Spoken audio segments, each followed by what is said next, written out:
assets. So let's get this thing started. So becoming the investor agent, I came up with this class because, you know, I've been coaching agents for about the past 3 years. I've been in the industry about 18 years, but over the past 3 years within our brokerage, we built something called the Talent Development Program.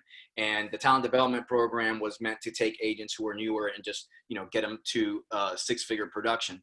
And as I speak to a lot of the new agents coming in, I can tell that they usually have a passion for learning how to invest in real estate. And that's just something that comes up with most agents that get in the industry. It's like, you know, and I think you should be part of your passion. You should be thinking about how to become an investor yourself. But this is kind of you know, two lanes. The first lane is how do you become a great agent and work with investors, and how do you do those formulas? How do you work with investors, because they're a different animal? And then also, how do you start thinking like an investor? Because I think they go hand in hand. As you start thinking more like an investor, you'll work better with investors. But guess what?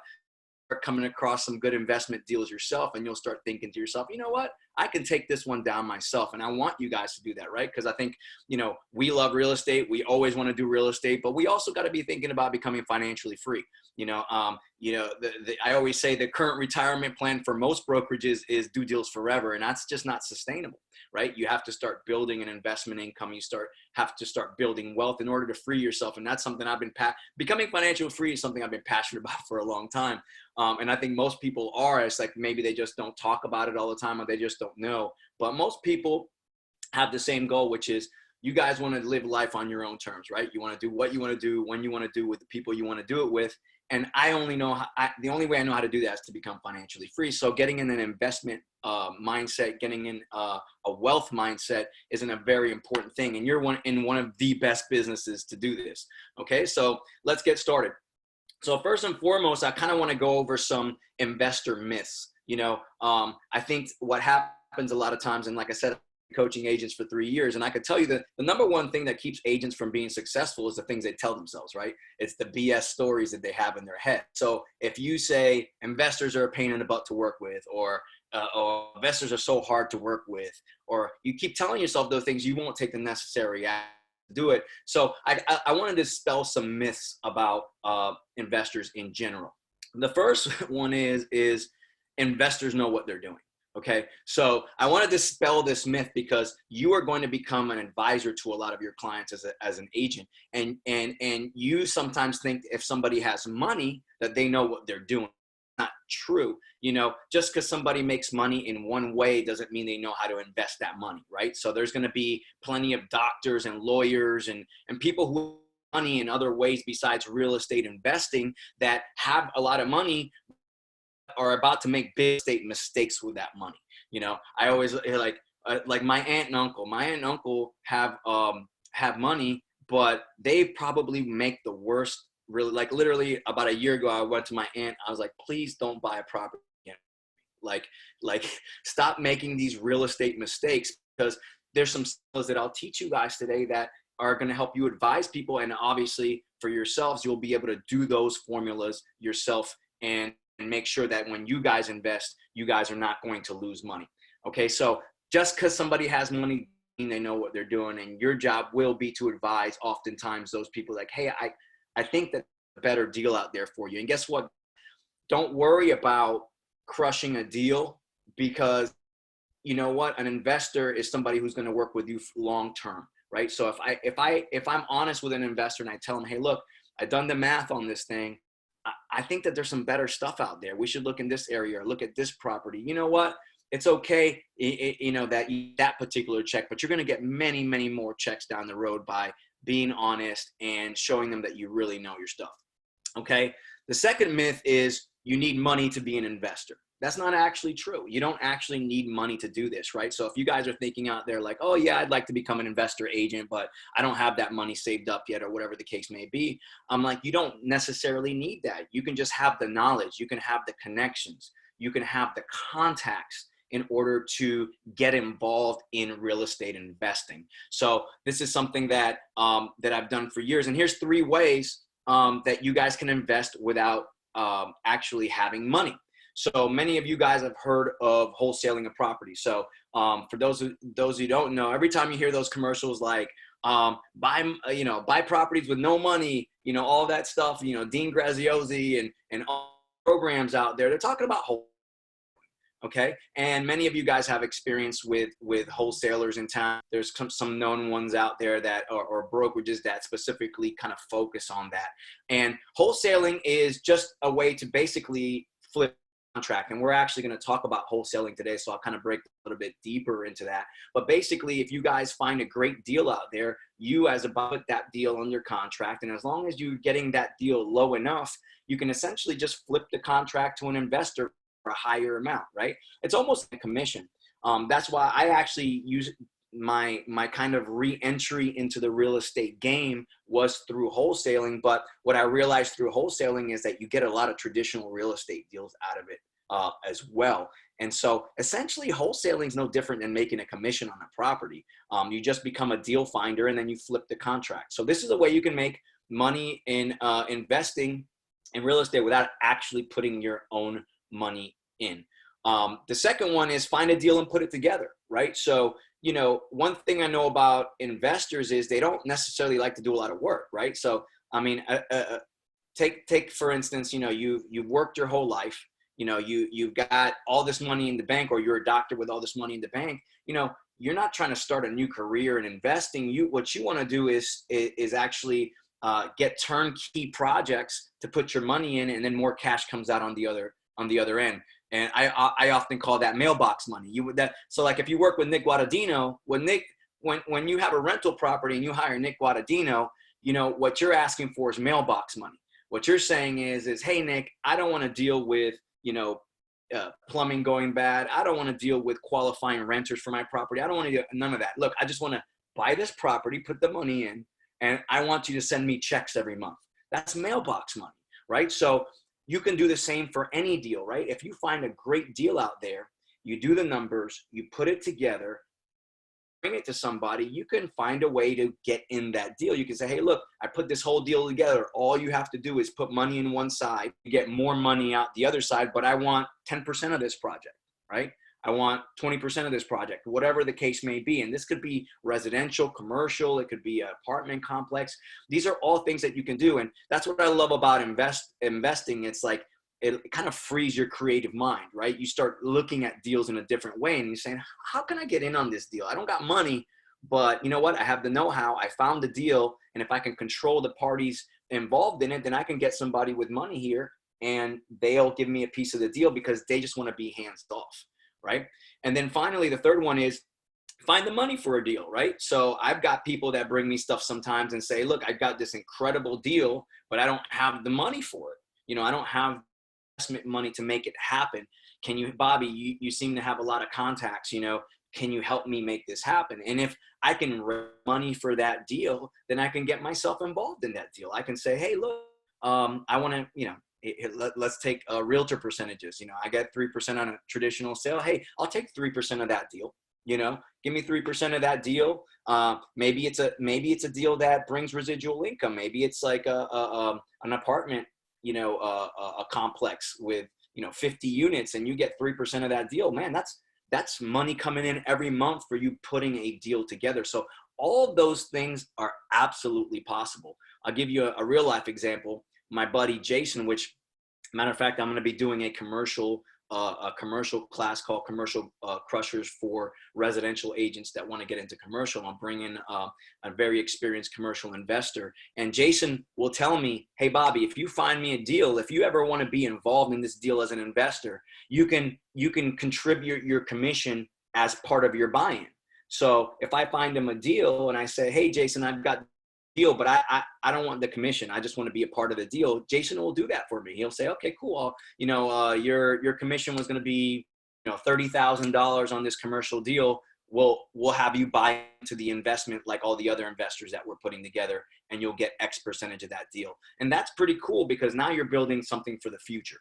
Okay. So that's all available to you guys. So let's get into myth number 3. Investors are hard to work with. Once again, in talking to all agents and stuff like that, I get agents that come in there, pulling their hair out. My investor drives me crazy. He always makes me lowball properties, or she always makes me lowball properties and all that stuff.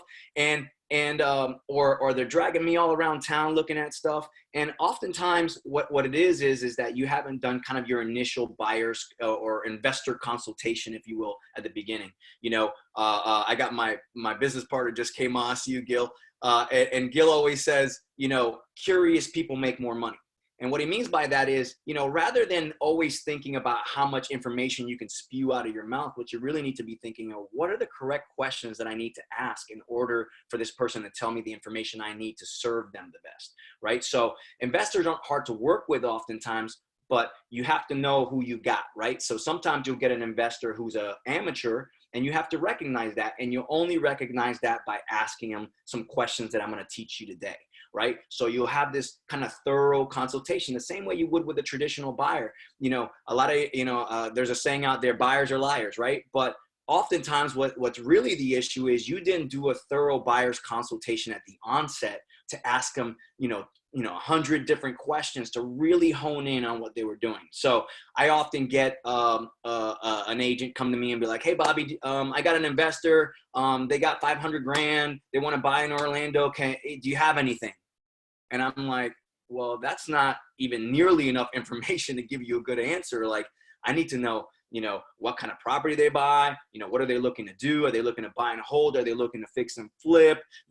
Are they looking for apartments? How much fix up are they willing to do? Are they willing to do any fix up at all? These are all questions that you're going to ask, and I'll go through those questions as we go on. But investors are not really hard to work with. You just have to be that advisor that, one, asks enough questions at the front, and then two, understands who they are. Do they have a ton of experience? Great. Then you can ask them all those specific questions and get what they call a buy box, right? And you'll hear that term a lot in when it comes to investing, which is the buy box, which is just simply a box of different parameters from you asking questions, and exactly what they will buy. That they're looking for properties. They're looking for rental properties in Eustis from this price range to this price range, and they're looking to get X% return from their investment. Well, now I can start showing them stuff that they'll actually pull the trigger on. If you just, if you don't have all those, if you don't have that buy box tight, what happens is you spend all the time looking up stuff for them, and then they tell you no, no, no, no, no. And unfortunately, what that does is it says to them that you're just throwing them crap, but it really is that you didn't ask them the necessary questions at the onset. Okay, so that's myth number 3. So, like I said, at the beginning, I want to get into kind of the investor mindset and get into the head of the investor. That's why I kind of first went through the investor myths, so I can kind of reframe you into the way you need to be thinking about investors. And now I want to actually get you into the mind of investors. So, myself and my partner, Gil, who's on, we're big Tony Robbins fans. We're personal development. So as over the years, as I've, talked to investors, as I've read countless books on investing, as I've gone to Tony Robbins events and things, certain principles start to kind of rise to the surface, right? So I'm going to share those principles with you, because you got to get into that mindset to understand how an investor thinks. And once again, I want you to become the investor as well. So I want you guys thinking this way. Okay. So this sounds very elementary, but number 1 is don't lose money. Okay. And I put who knew because it sounds so simple, right? Sounds like, okay, don't lose money. Of course, don't lose money. But the thing about not losing money is a lot of people don't want to think about that. They want to just think about making money, but they don't think about protecting their money that they've already made. The worst part about worst thing you can do investing is actually lose what you already got. Like for instance, sometimes, I'll get an investor who will want to buy a property all out cash, right? And so they'll say, oh, I'm just going to buy this 200,000 property all cash. And so my first question is, out of curiosity, that 200 grand, is that all you got? Or, because it matters, right? Everything's relative. If you're telling me you got, 10 million and you're going to buy a property cash for 200 grand, I'm not really that concerned about it, but if 200,000 is all you got and you're going to dump it all into an investment, guess what? If that investment goes wrong, you just lost everything, and that's not a smart way to invest. So don't lose money. You gotta de-risk your situation, right? And so what I would maybe advise them to do, let's say they did tell me it was 200 grand was everything they had. I'd say, hey, look, If you want to keep your payment down, you don't want to pay mortgage insurance, whatever, why don't you put, 20% down or 30% down, and let's keep the rest in the bank, because what would that allow you to do? It's going to allow you to buy other properties, right? And now you can diversify what you've got.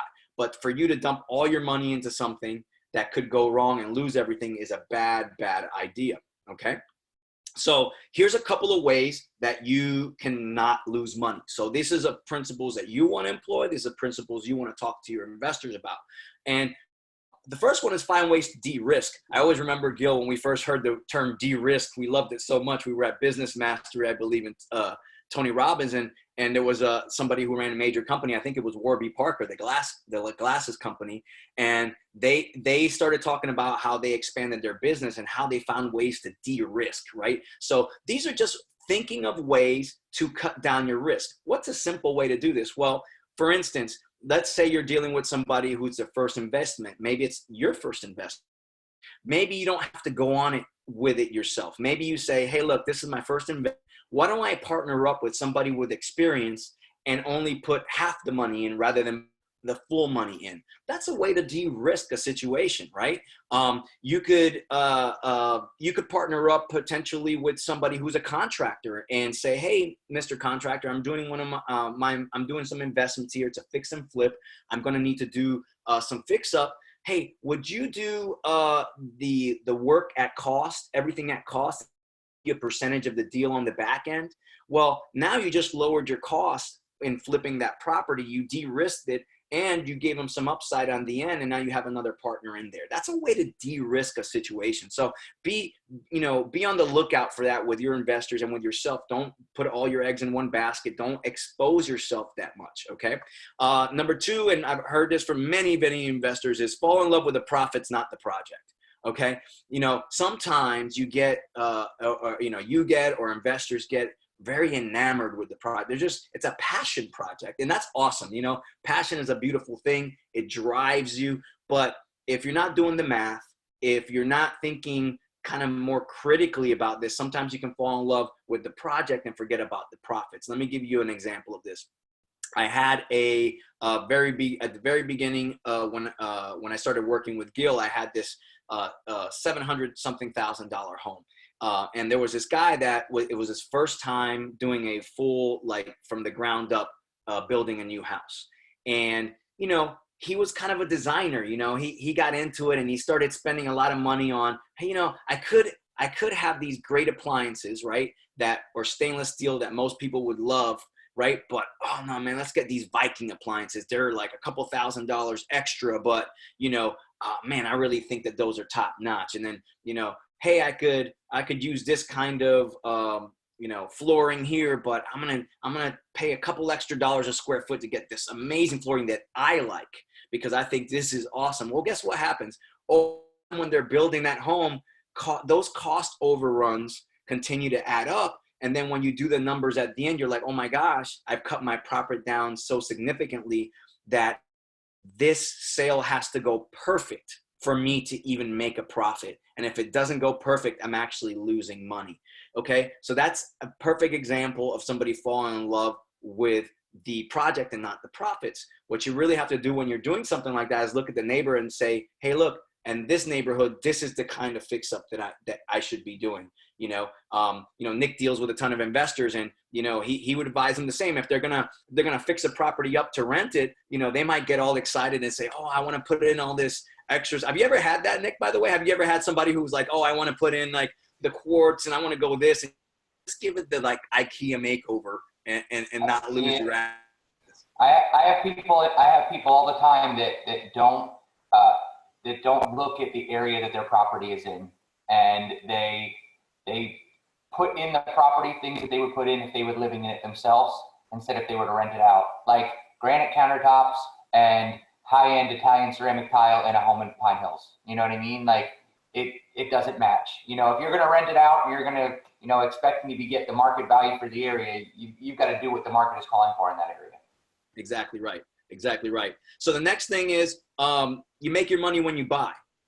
So this is a concept that you're going to hear over and over again, because when you buy a property, you have to buy it right at the beginning, right? You have to get a great price for it at the beginning. you don't want to be buying a property hoping the market goes up in order for you to make your money, right? You can't crystal ball this thing. You know, the market, I mean, maybe something crazy could happen. I don't know. This is too far-fetched, but what if a pandemic came?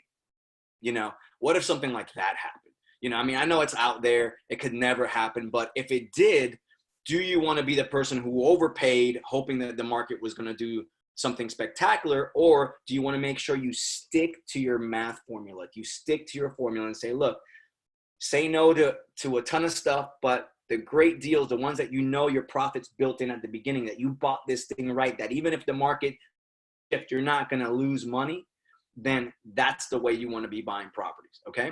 And then finally, math is your friend. You know, some people just don't want to do the math. You know, I had some investors before that, you know, are buying all this stuff, and I'm just like doing the numbers on it. You know, I'm calculating, you know, HOA fees, and I'm calculating this, and I'm doing numbers like, man, these guys aren't making a great on this money. Like, and I had to tell them, hey, look, I think that there's some other opportunities out here. Let's take a look at some things that are going to yield you a better return. Because sometimes people, once again, they kind of get enamored with, hey, I have money, I'm going to start buying some stuff and it's great. Well, let's be real about what it's really producing you, right? So it's very, very important. And then number two is income is the only outcome. Okay. Heard this once again, first time in the Tony Robbins event. And what it's talking about is like, you need to create income that comes in every month. That's why people buy rental properties. That's why people buy apartment complexes. That's why people do that, because you have to be making money while you sleep. You know, the reason that income is the only outcome is that you guys are in real estate, got it? And this is the perfect example. I mean, we're in an industry where, you know, we work first for potentially a chance to get paid second, right? And guess what? You could have the most amazing month ever, right? You could, you know, close all these deals, make a ton of money in 1 month, but guess what? You got to do it over again. There's no guarantee that the next month is going to bring you the same thing, right? You got to continue going over. That's not income. I call that may come. You know, that may come, right? Because if you ask an agent, like, you know, if you ask somebody who has a regular job when they're getting their paycheck, they can tell you exactly when it's coming, right? They can tell. I say, hey, you know, hey, you had a regular job? Yeah. When's your paycheck coming? Oh, it's next Friday. You know how much it is, right? Yep. I know it's going to be this exact amount. That's income. They can count on that. They can plan around that. You know, you ask a real estate agent when their next check is coming, and they're like, well, you know, I got a closing scheduled on the 27th, and it, you know, has some issues right now. I'm talking to the lender. He's telling me this, and, you know, and you could just tell. I was like, oh, well, that's not income. That's may come. It may come, but it's hard to plan around that, right? So you have to fix that problem as an investor, right? You have to create income. I don't know any other way to get wealthy without having consistent income coming in. And it also takes massive pressure off, right? Because when you're not having to fight for the next check in you and you have income coming in, that makes life way better. You can actually make better decisions, not desperation decisions when it comes to that, okay? So here is some residual income opportunities so you guys can see what's out there. And there's multiple ways, but these are some of the main ones that you're going to see. Number one, obviously, is rental properties. So, you know, buy your first rental property, have Nick manage it, get some mailbox money. You know, that's a great way to start making money while you sleep. You know, Gil used to always say, like, hey, you know, if you're an agent, buy at least one property be your goal, right? So in 10 years, you know, you have about $1 million worth of assets and you have money being produced for you, right? So you can do the single family game, okay? You can get income from a business you own or partially own, right? And when I say own, I mean truly own, right? So I'm not telling you if you're in real estate to go start a whole new business, right? Because that's going to take a lot of time, but you might even see some opportunities during this pandemic where somebody's got a business that works, but maybe they don't know how to really run it. You know, sometimes you'll see opportunities like that. They don't know how to run it. They don't know how to market it, but you're like, dude, if I come in here, I invest in it and get some help to do this, I might be able to create some income. There's also, you know, things like online businesses that you can create. Most wealthy people average about 7 different income streams. So when you read these success books, they usually average around 7 different income streams. They don't rely on one source of income to come in because it's same thing. It's like diversifying your portfolio. So if one of those incomes gets knocked out, you still got your other 6, right? And that's the way you diversify. That's the way that you prepare yourself in situations just like we're in this pandemic, where you could get hit. And if you didn't have another income stream, and if you were on your last dollar, you're in a bad way right now.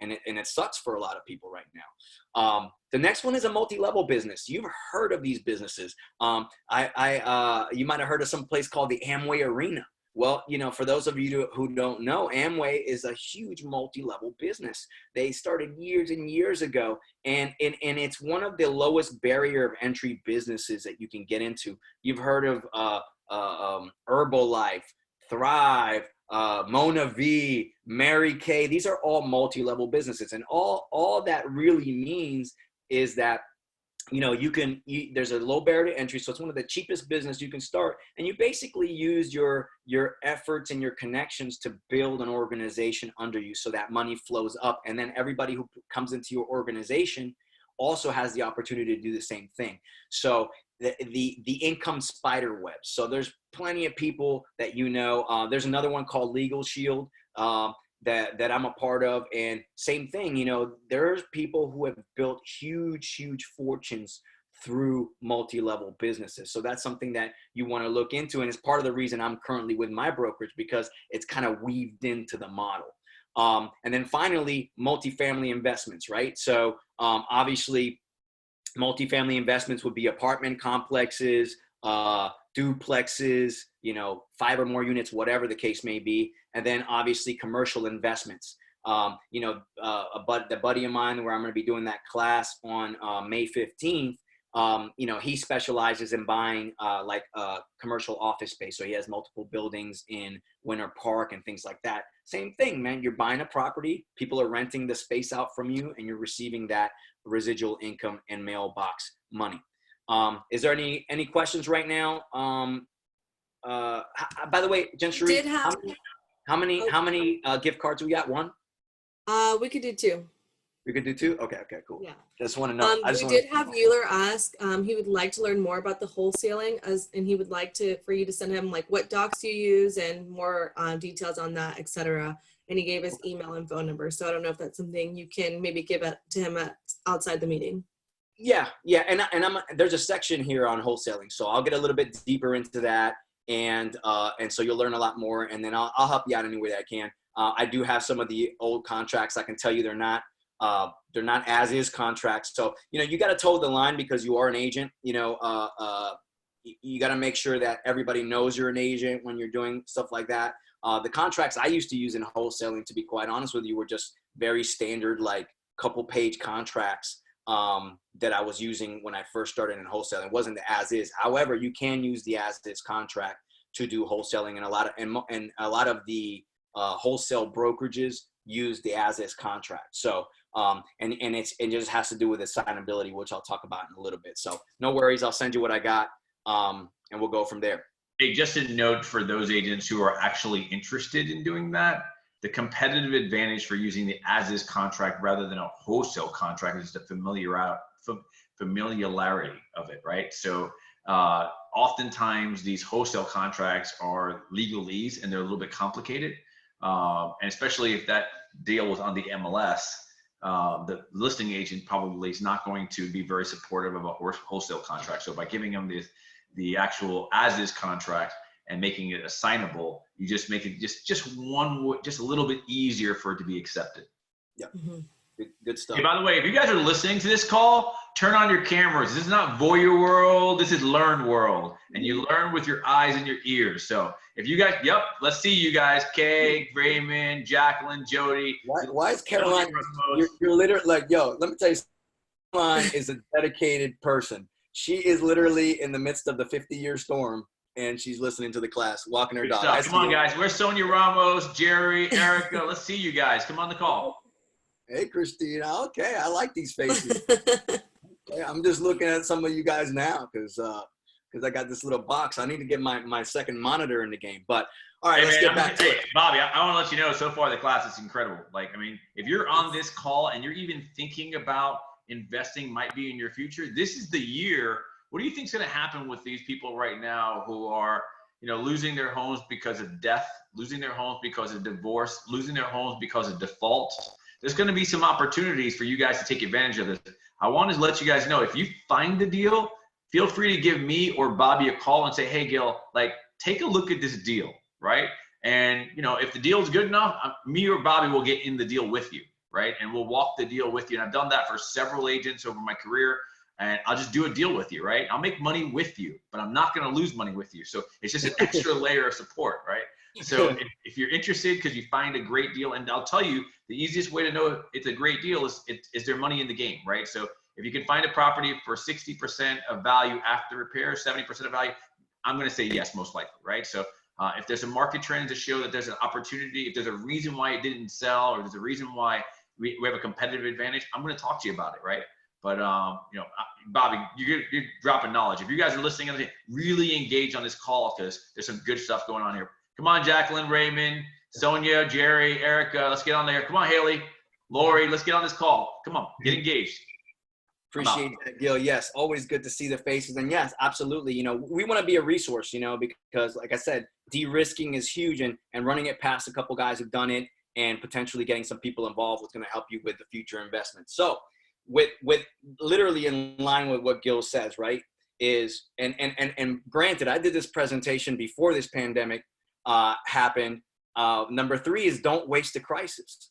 You know, I actually heard this term first in politics, right? So I'm kind of political junkie, and years ago when I started to get into politics, you know, they were talking about don't waste a crisis, because when a crisis happens, there's shifts, and when big pieces move, what happens is there's openings, right? And right now with this pandemic, there's openings, right? I'll give you a perfect example. There was a for sale by owner across the street. He's actually he's obviously the owner of the property, but he's also a contractor. He was doing his own remodel, and I would see him, you know, working on the home, and he had this crappy little sign out front like most for sale by owners do. And I just went over there and said, hey, look, man, I have attention you're getting on it right now. Well, I got some people, you know, coming, but nobody real serious and stuff like that. I said, look, you know, especially during the time, you're not going to get a ton of attention on this, especially with just a sign out front. Let me help you with this. You know, I work with several people who are looking to move to South Downtown Orlando, and I can give you massive exposure on this property and actually get it sold for you. And matter of fact, he was actually selling it under what I think market value is for a remodeled property in South Downtown. So I was just able to take advantage of the fact that people understand right now that this is a different time, and there's no better time for you to establish your value than right now during this crisis. So don't waste a crisis. So let me tell you about a few ways to capitalize on a crisis. Number 1 is finding distressed properties, right? Think about somebody who maybe, you know, bought a big old house or you know, whatever the case may be, and they just got laid off because of this crisis. You know, they might think to themselves, hey, look, I got a ton of equity in this thing. Right now, I need the money. Let me sell my house immediately. Let me sell this thing quickly. You might get some people who might inherit a property because of bad circumstances, and that property is beat up. You know, they don't know how to manage it. You know, they don't know what to do with it. They need to work, and you can find deals there. Let me tell you something that I've done. So as you guys know, a lot of these big companies like Zillow Offers, OfferPad, and Open Door aren't making offers anymore, right? They actually pulled out their offers in the middle of some people's contracts. Well, there's an opportunity for you to step in and say, hey, yo, I could still get this thing sold for you. Don't worry. Let's price this thing right and get it sold on the retail market for you. But me, myself, I actually, with my company, they have an iBuyer division. I actually just got certified to be able to present cash offers to sellers right now. And all the big 3, Open Door, OfferPad, and Zillow aren't making contracts, but I am. So that's something that immediately when this pandemic hit, I was like, it was something I was putting off, because our company has like a certification process that in order for you to be able to make cash offers on properties. And I was putting it off, but then this crisis happened, and I was like, that's the first thing I'm going to do. I'm going to get certified in that because I see what's coming. Right? So finding distressed situations and taking advantage of it. Capitalizing on cycles in the market. I'll be honest with you, in 2008, I got hit. You know, I had a big mortgage, I had a big house, I had all this stuff going on. When that hit, and by the way, old timers were telling me, old timers were like, hey, this thing's not going to last forever. Something's going to happen. The market's going to blow up. And, you know, I was in my 20s. I thought I knew everything. So I was like, you're an old timer. What do you know? And then everything blew up, right? And guess what? How many people got massively wealthy over that time? Oh my gosh. I mean, people scooped up properties like you wouldn't believe. If you guys haven't watched the movie The Big Short, watch that movie. If you want to know what happened in 2008, watch that movie. And by the way, guys, it's not the same thing. So don't, there's a lot of your clients right now that are just so worried that the market's going to take some super drastic dip. It could if this lasts really long, but remember, the 2008 crisis was directly tied to real estate. We were making loans that people could not pay, and we're inflating values, okay? So that's not happening anymore, so I'm not going to tie that kind of crisis to this kind of crisis. So if you got clients worried, calm them down, but there will still be people who have properties to sell at good deals. And then you buy when people are fearful, right? So this is, how many people have told you to, some of you guys have probably bought stock and you've never bought stock before because you knew that when this market went down, you're like, you know what? I might as well get, that Robinhood app where you can just buy stock and just buy my first stock because obviously everything's at a 30% discount right now. So when people are fearful, they act in a pack, right? They go and do what everybody else does. They start selling, they start, prices start dropping, and then suddenly you can scoop in and buy when everybody else is freaking out. We got any questions? So we do have a question. Yes, we do. So Christy wants to know, are there any certifications an investor likes agents to have or that you recommend? I don't have that's actually a good idea. Here's what I would recommend on that is no, there is no accreditation that a investor wants, and for the most part that the consumer is really looking for. I've never heard a consumer ask me if I was ABHSI certified. The consumer doesn't understand the lingo that we have. But what they want you to understand and what they need you to understand is their lingo, right? So what I would recommend more than trying to get some certification is go where investors go. Go join CFRI, which is Central Florida Real Estate Investors Club. Join Bigger Pockets. Bigger Pockets is to me, like a portal of knowledge, and you'll get to learn the lingo. Rather than trying to get some certification some real estate guy made to make a profit, I'd rather you go out there and learn how investors think and be involved in more classes like this and being part of investor pools. Nick, do you know of any other investment groups in Central Florida? So the Bigger Pockets is a very, very good one. A lot of the investors that I work with are in Bigger Pockets. The Central Florida CFRI, I actually went to 2 of their meetings. They're very good as well. I don't know of any special certifications. In my opinion, having the best team around you to work with investors is what's going to impress an investor. When you come to an investor and you're like, I've got a great property manager, I've got a great mortgage company that's going to get you a great deal, I've got great vendors, because 90% of these investment properties that you're buying are going to need work. So I've got great handyman, I've got great plumbers. Come to these people ready with a team, and you are going to look like a superstar to them. That's the most important thing that I see. And you have that team, right, Dick? You've got, if I send you a seller, you've got the one-stop shop. You've got the plumbers, the electricians, the handyman, and they've been working for you for a long time, so they're vetted, right? And they know what it takes to make the job done with the least amount of money, right? It's not chucking a truck. These are professionals that are going to get the job done. They're going to give you discount prices because we give them so much business that they give us below market pricing on all of their work. And it's going to make your investors feel happy, feel safe, and they're going to trust you. And the more trust you can build with them, the more properties they're going to buy with you. By the way, I would probably say Nick is probably going to be the most valuable way for you to impress a potential investor. Let's just say they want to buy an investment property because they want that mailbox money that Bobby was talking about. He can analyze the deal. He can put the renter in there. He can make sure the property is rent ready. He can protect their profits. Just having that one person is like, hey, listen, you don't have to go out there and scour and try to find all of these people. I've got the superpower team for you. So just going out there and introducing them, it's like having the world's best attorney in your back pocket.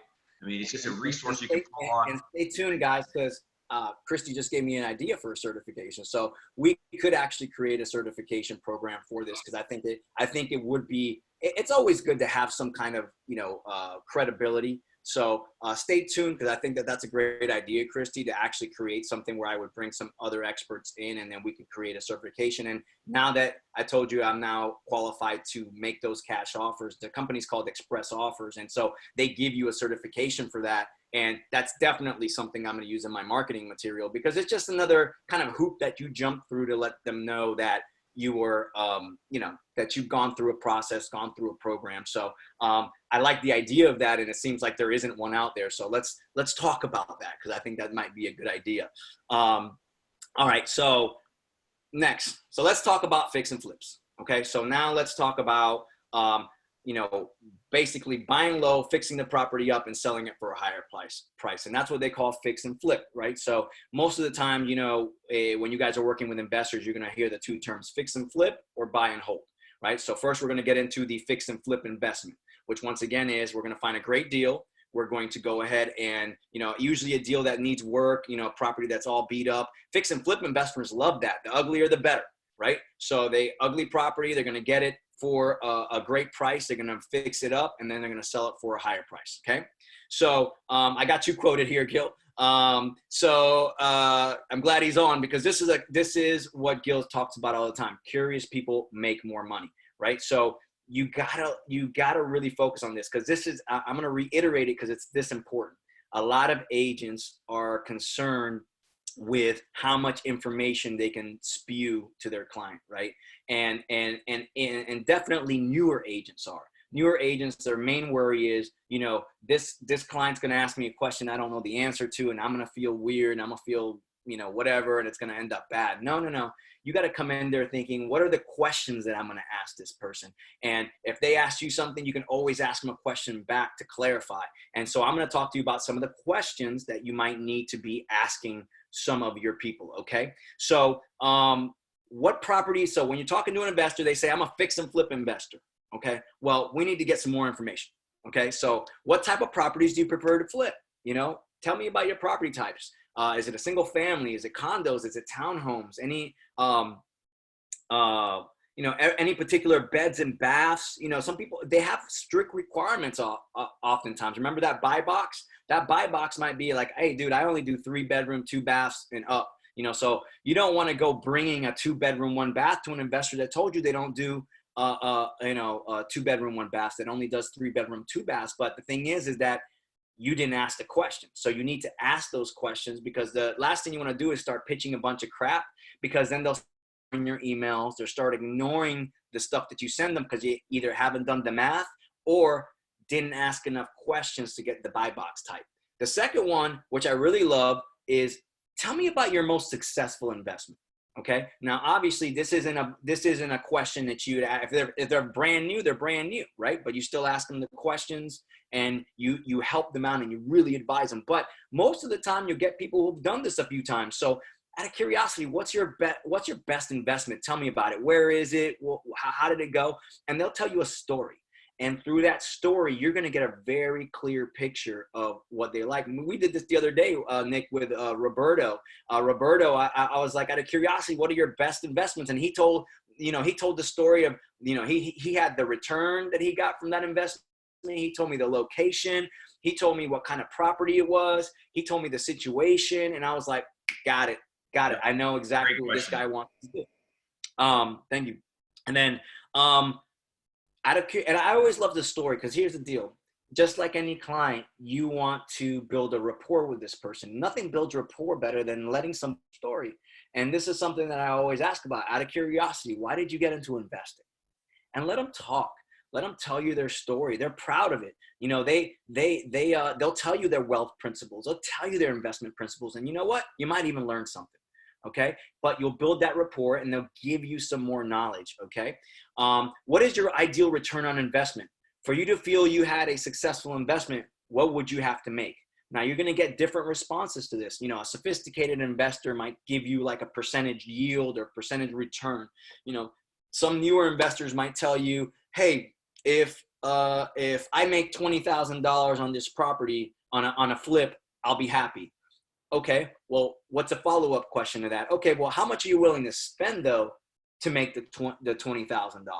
And you start getting to that buy box, right? Okay, they said oh, if I make 20, okay, you're willing to spend 500 grand to make 20,000? Oh, no. My budget, I'll spend up to 150 grand, and then I want to make a 20% return. Okay, now I can start doing my numbers and understand, okay, this is the kind of return that this person wants, right? If they spend 150, they want to make 20. Right? So sometimes you're going to have to lead them to those answers. Okay. And what is your budget for purchase? That's one question, right? So how much money are you willing to spend on your purchase? And you might want to ask a follow-up question, which is, what is your budget for rehab? Because they might tell you, hey, I'm willing to spend 150. Well, are you willing to spend $150,000 total with the fix up money and the purchase? Or is it 150 for the purchase and you're willing to spend another 50 grand to fix up the property? Well, really, you have a total of a $200,000 budget there, but your 150 is dedicated to the purchase of the property. So you want to get granular about some of these questions. The more you ask, the better. The tighter your buy box gets. And guess what? For every question you ask, you look smarter. For every question you ask, you look like more of a value add to an investor. And it's the same thing with your buyers too, by the way.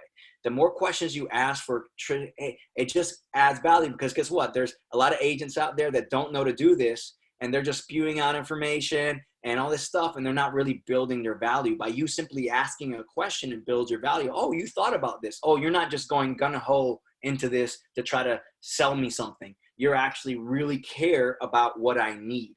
And that's what that shows. The next question, is there a max amount of rehab you're willing to do? Which we talked about that.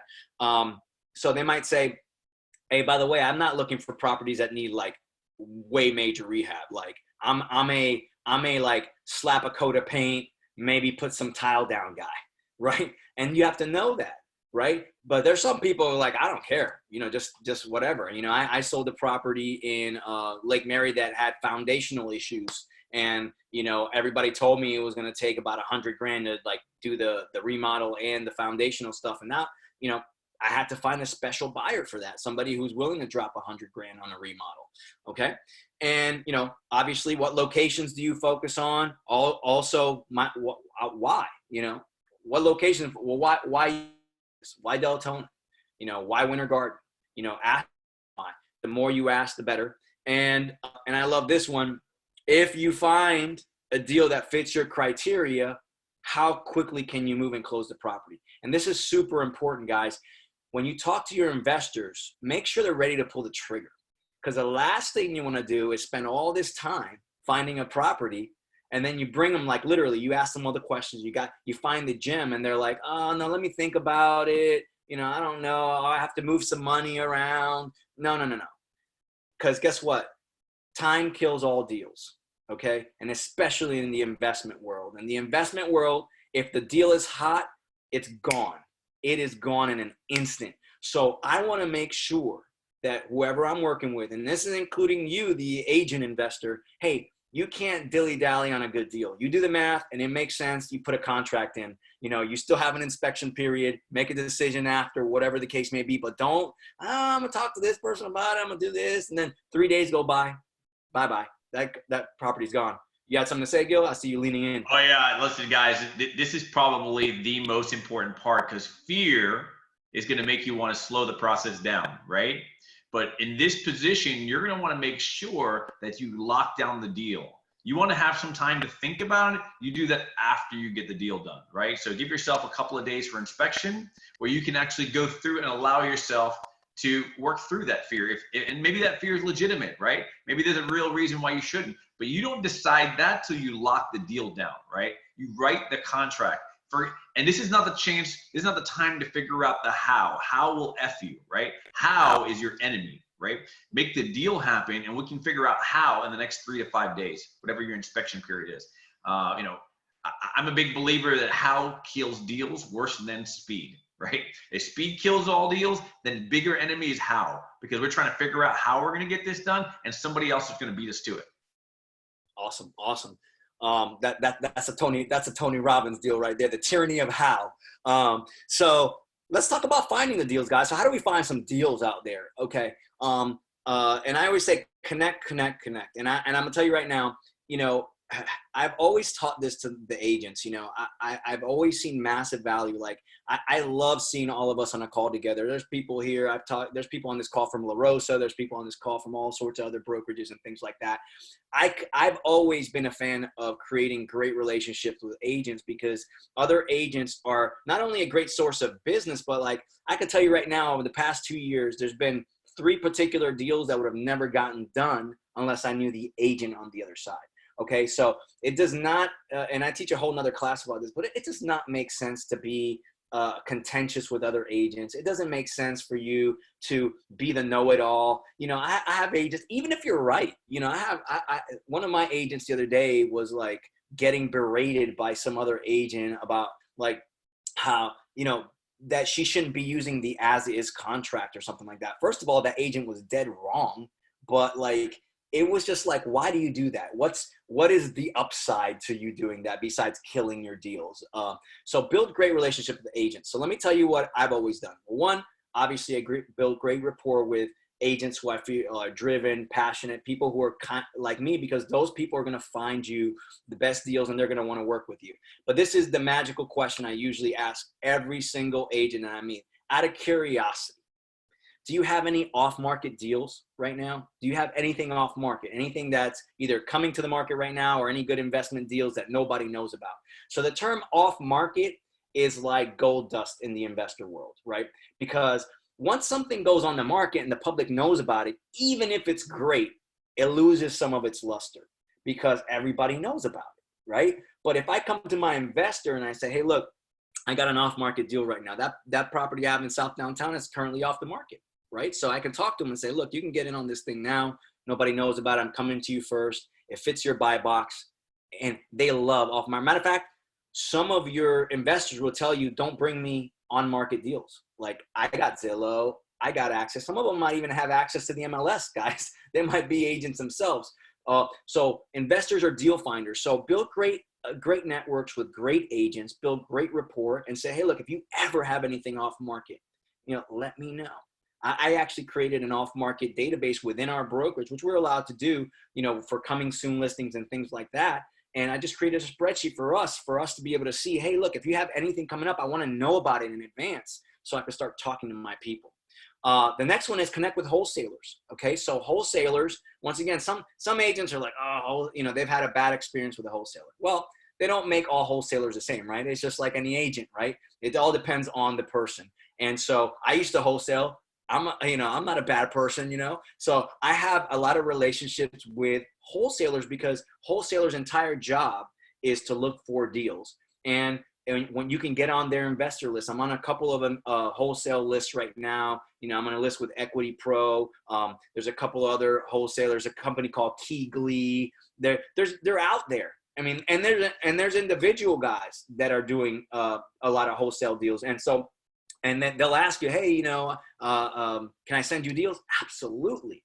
Because this is a great way to get business too. Because, Gil always says, when you're working with investors, it's good to kind of like throw them candy. Even if they don't buy, let them know that you have access to properties and deals. So these things are coming right into my inbox.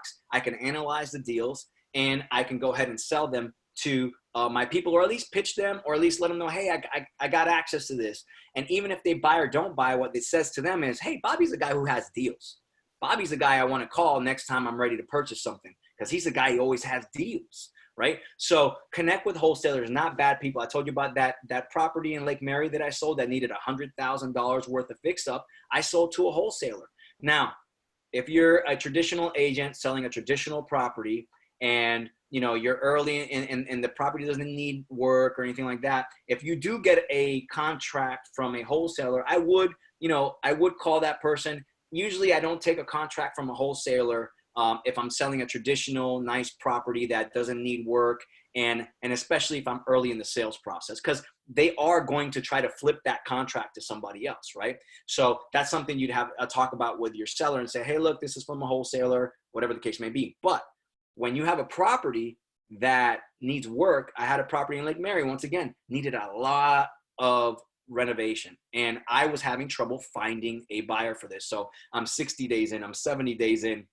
And then a wholesaler comes in and makes me an offer. First thing I did, how did I know it was from a wholesaler? Well, the contract, as its contract said, it was assignable. That's an easy one. You know, that's an easy like bing. You know, another little like clue when you get a contract from a wholesaler is if they check the box that the buyer's going to choose the title company.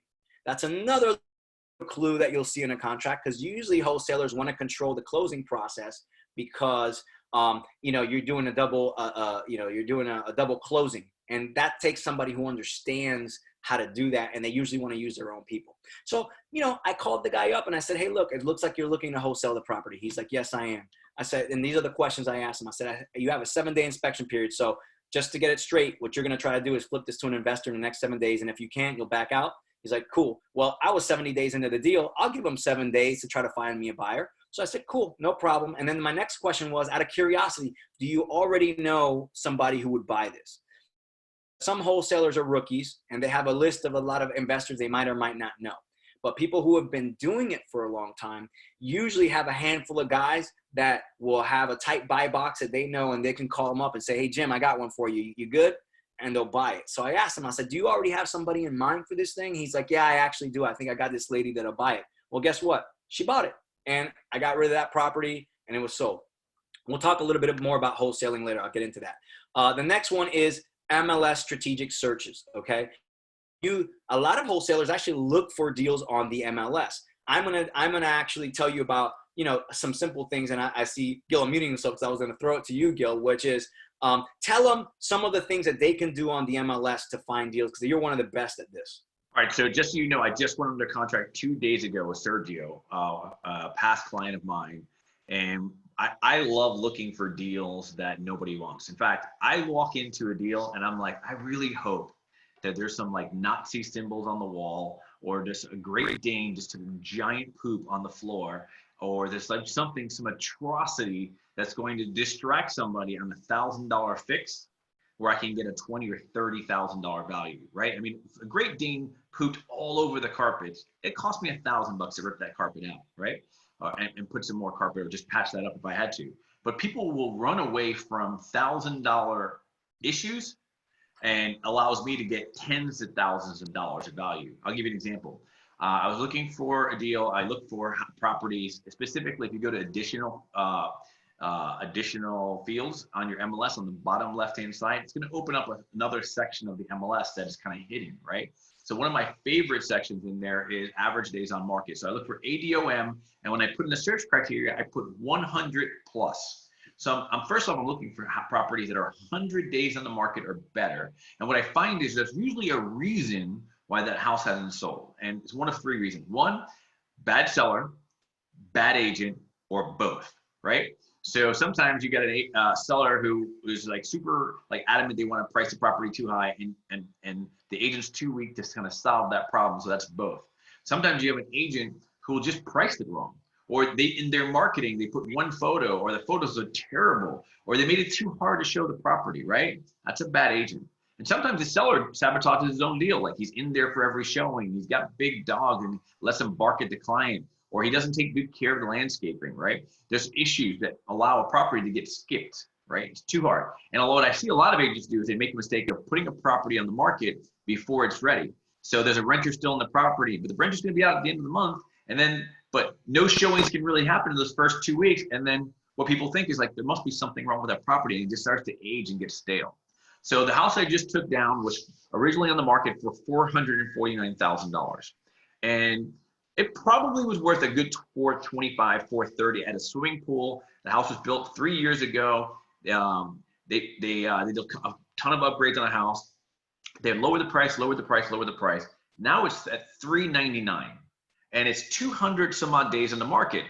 And I'm thinking about, why is this house that been on the market for so long? Investigating, the sellers are elderly. They're all of their furniture is on the downstairs level because they can't walk upstairs anymore, right? So it's very cluttered. In fact, they have a bedroom on the first floor in a living room, right? So it's eerie to show. The upstairs completely abandoned, and there's these solar panels on the roof. And when they bought the solar panels, they did it in a lease. So the buyer has to assume this lease that has a lien on the property for $37,000. I'm like, there's my money opportunity, right? So I put an offer in for $325,000 with the sole purpose of it getting rejected, right? I'm saying I'm gonna put an offer for $325 on this house. It's $450 originally, and I'm just gonna feel. I was like, and listing agent like first ignores my offer, and I call them and say, hey, Justin, you know, I know that offer may not be what your seller really wanted, but I know your seller wants to make a deal, and my buyer wants to make a deal. Where would we have to be to at least consider talking about a deal? He's like, dude, we have to be in the 370s or 380s. So I'm like, okay. In that one conversation, I got him to lower his price by $10,000 to $20,000. He was at $399, and he said I'd have to be in the 370s to 380. So I'm thinking, no, 370, right? So if you're willing to tell me on the phone 370, I'm going to try to push for 360 because that's just who I am, right? So I wait a week and I put another offer on, but I say, hey, listen, do you have time to be on a Zoom call?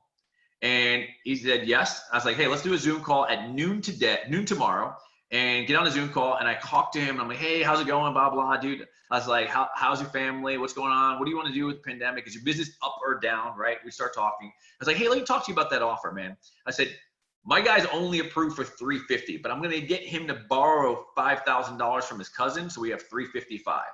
I was like, you're not going to get 370. That's not even in play. And we're not going to get to 360. But I need you to present this offer. And if there's even an opportunity, I need one commitment from you. I need you to make sure that today, before you put your head on your pillow, that we exhaust everything possible to make this deal happen. Now we're on a Zoom call, so he's looking at me eye to eye, right? And you know, this is his one shot after 243 days. This is the closest he's going to get to making a deal. So we put an offer in for $355. Bobby, I also asked for closing cost assistance. So for $355 with $5,000 in closing costs, because I knew that this solar panel issue was a big deal. Nobody wanted to assume a $37,000 solar panel. So I was like, hey, listen, we're considering talking about this, but we're going to need the money to make that deal happen. And I knew he bought the property for $255 in cash. So I knew that we could make a deal happen, right? So he counters back my $355 with 5K closing concessions at $365. And I call my buyer up and I'm like, by the way, my buyer has told me there's no way they're going over 360. And I called my buyer up and I'm like, good news. They countered us, and they're countered at 365. And he's like, Gil, why is that good news? It's like, and there's this expression we say in Spanish, and it's probably pretty vulgar, but I'll say it this way. You know, they showed themselves, right? They exposed themselves, right? Like at 365, it had to hurt to put that down, right? So I'm like, we're gonna expose them more. So we're gonna counter. And he's like, all right, we should counter at 360. It's like, nope, we're gonna counter 356.5, $1,000 more. Counter back at 356.5. The agent's like, seriously? And I'm like, dude, I was like, I'm borrowing money from the cousin to make this deal happen, right? Comes back, accepted offer. 356.5 with $5,000 closing costs, because we took a deal that nobody else wanted to look at. We took the deal that somebody else was rejecting because it was a little bit difficult, right? We had to go look at the Vivint solar panel lease and say, okay, we're willing to take that, which by the way, wasn't that bad of a deal. It actually helped. It's a 3,500 square foot house. He's going to appreciate having a lower utility bill, right? But the challenge is, now we have to accept this lease. It's on a lien on the property, so we have a DTI. We have to add it to our DTI. We're able to make the deal happen. By the way, these people that were buying this property, I reached out to them because I knew they were getting married, and I was like, "Hey guys, how's it going?" Blah blah. He goes, "Yeah, we decided to push off the wedding." I'm like, "So, what are you gonna do with all that money?" It's like, "Oh, we're thinking about like buying an investment property or maybe buying a house for ourselves." Oh, I was like, "If you were gonna buy a house for yourself, where would it be?" So, well, you know, we'd probably buy something over in the Maitland area. Oh yeah? Have you thought about like taking a look at a house? Actually, we drove by this one house. I never showed them the property. They had walked into this house with a previous agent 3 weeks ago, but the agent told them this. Now, I don't want to insult the offer. I don't want to insult the seller. So the buyer's agent, because he didn't want to insult the seller, walked away from them. Wow. And I picked him up by just giving him a call.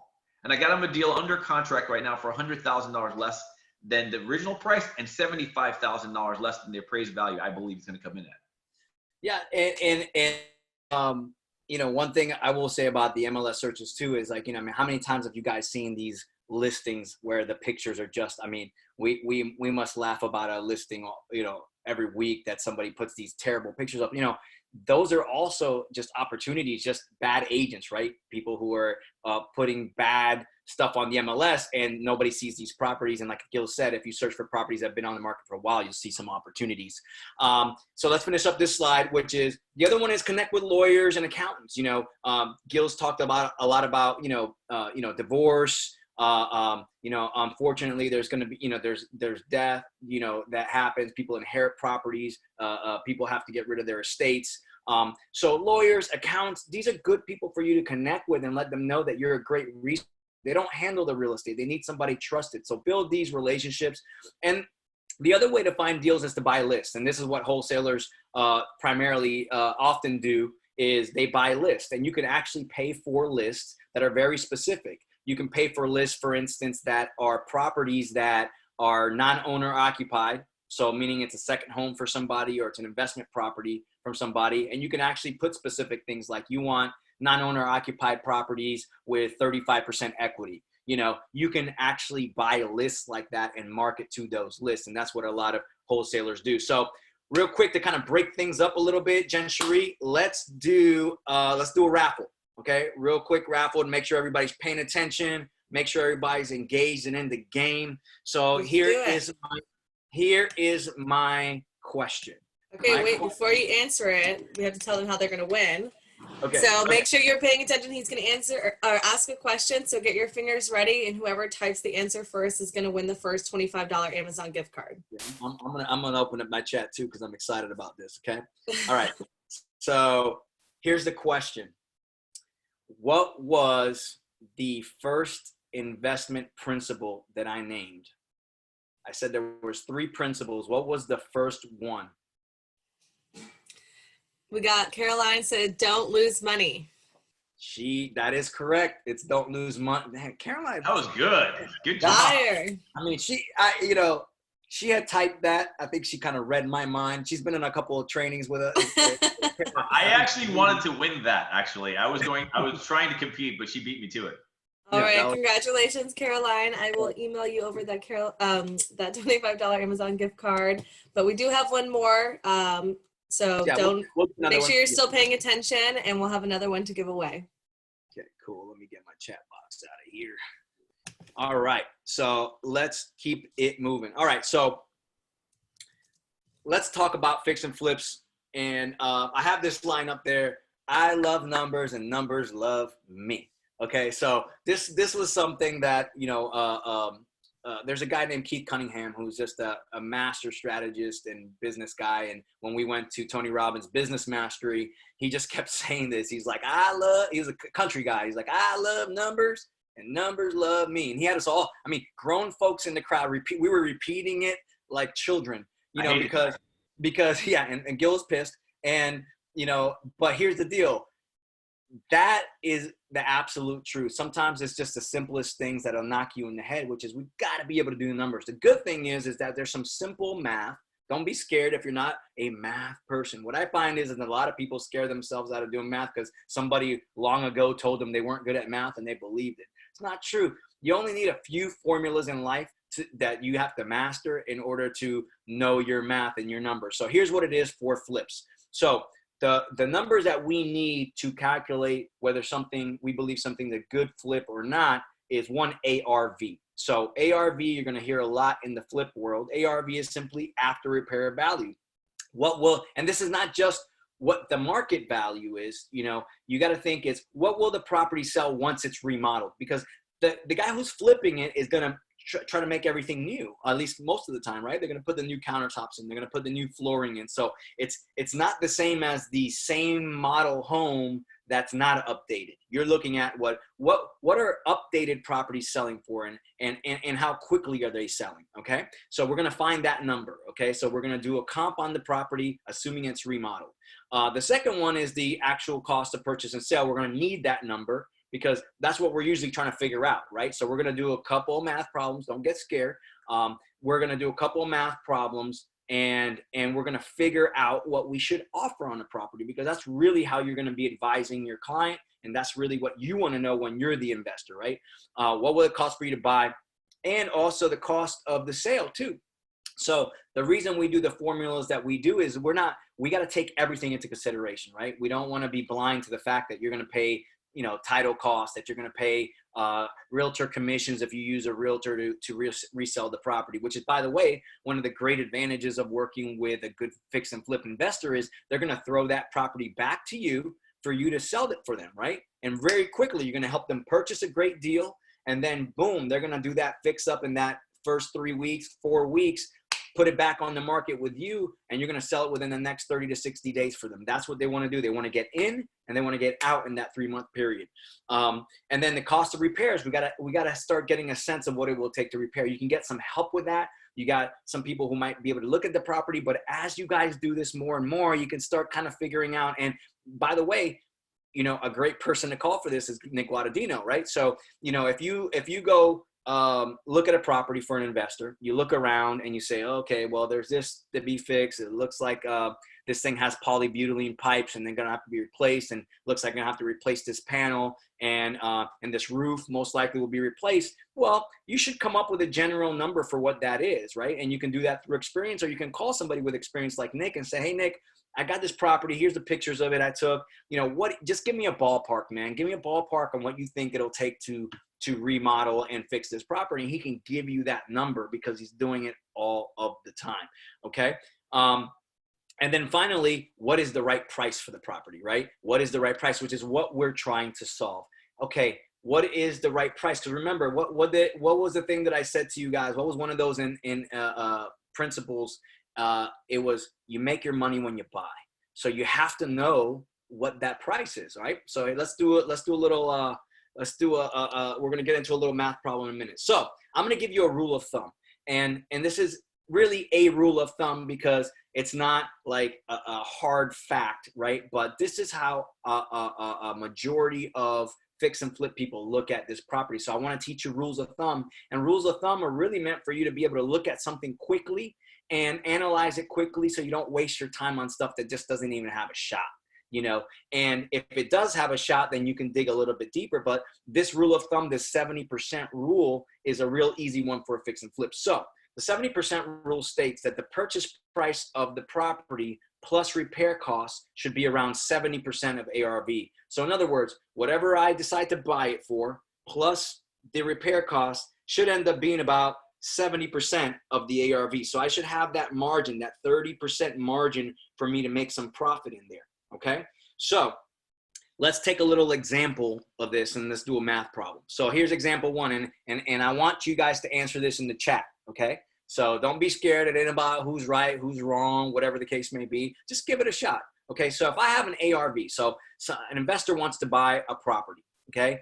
And I look at this property and it's in a nice neighborhood, and I look, man, remodeled houses are flying off the shelf at around 335. I've done the comps. Okay. And I looked at the property. I talked to Nick. I said, Nick, what do you think? And he's like, dude, you got about 40. I mean, if you redo that kitchen, you redo the roof, the AC, you got about 45 grand worth of stuff in there. Okay. So the question is, what price should you offer on this property? Okay. With that 70% rule. So remember, the purchase price and the repairs should add up to 70% of the ARV. So in this particular case, I'll make it easy for you. What you should be thinking about is saying, here's my ARV, go ahead and calculate that 70%. And then with the information that you have, tell me what you should be offering on that property. So I have the answer on the next screen. So I want to see in the chat if anybody wants to give this a shot. Okay. ARV 35, repair costs are 45,000. Remember, we're doing a 70% rule here. So my purchase price and repair costs need to come out to 70% of the ARV. So let's see what we got. We got Euler that said 203,000. Euler said 203,000. Okay, come on, guys, give me a shot. I got another 203. I got a 234 from Caroline. Okay, give me a couple more, and then we'll get to the answer. Don't be scared out there. Just give it a shot. Give it a shot. So once again, the simple thing to do would be 335, right? We know we have to hit that 70% mark with our purchase price and our repairs. So right off the rip, if you take 70 of the 335, you know what the ceiling is that you need to hit. And then there's just one more little kind of, thing that you have to do in order to get the answer. So I've got 203 and 234. Let's see what we get. Answer is actually 189.5. Okay. So let me show you what that looks like. And that's okay if you get your little off on this or whatever the case may be. Here's what I did. Okay. So this is what it actually looks like. So we did really what you should have done just right off the rip would just take 70% of 335 and then subtract 45,000. Okay. So if you did 70% of 335 and subtracted 45,000, you should have had your purchase price of 189. This problem here, this kind of breakdown here is showing you what it looks like in real life, and I added the closing costs in there. But let me double check my math to make sure. So if you take 335 times 0.7, I get 234.5, right? But you couldn't. That's how you got the 234.5 that you got, Caroline. But the issue is I can't offer that. Remember, I still got $45,000 worth of repairs. So I subtract $45,000 from that and 189.5. Okay. So that's the way you want to be thinking about this. Okay. So this is what it looks like in real life. I included some closing costs and I did about 9% of closing costs. Why? Well, when they resell that, hopefully you're listing it and there's going to be a 6% commission in there. Plus you have your closing costs from buying and selling. Let's say that's another 3%. Let's just say 9% total. So you get 335. I subtracted 30,150 for that. Subtract 45, subtract 189.5, which is what I would have offered for that property. And it should leave me about a $70,000 profit. That's a strong profit on the property. And it also leaves a little bit of wiggle room because you never know. There's always cost overruns and things like that. And that's why people use a 70% rule. You think like, wow, 70% is a big margin. Yeah, it is if it goes perfect. But if it doesn't go perfect, you have a little bit of wiggle room. And that's why a lot of investors use that. So let's do a second example. So now that you've got the practice in and you kind of know the formula, let's do this again.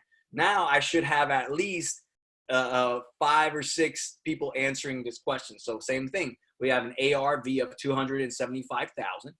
We have repair costs of 25,000. What price should you offer on this property? So I'm gonna open my chat. I want to see who's brave enough to do this. I know Caroline is. I want to hear from some more people. Caroline always trying to win raffles. I mean, she's trying to get all the raffle. You know what? You can't win another raffle. You already won one, Caroline. Hey, Bob, so in 167. While you're teaching them how to become an investor agent, right? I just snagged another 100 shares of EXPI stock on Robinhood. Thanks for the reminder on the previous call. It's down to 833. So snagged a couple more underneath my average. I'm sorry. I don't know if you guys met my business partner, Gil the Shark. He's just always looking for a deal. That's what he does. Well, you mentioned it. It was great. Huh? You mentioned it. And I'm like, let me go check on that. So. Yeah, for sure. So, okay, guys, I'm getting a pretty consistent 167.5. Could that be right? Could you guys have nailed it this time? Yeah, you guys nailed it this time, right?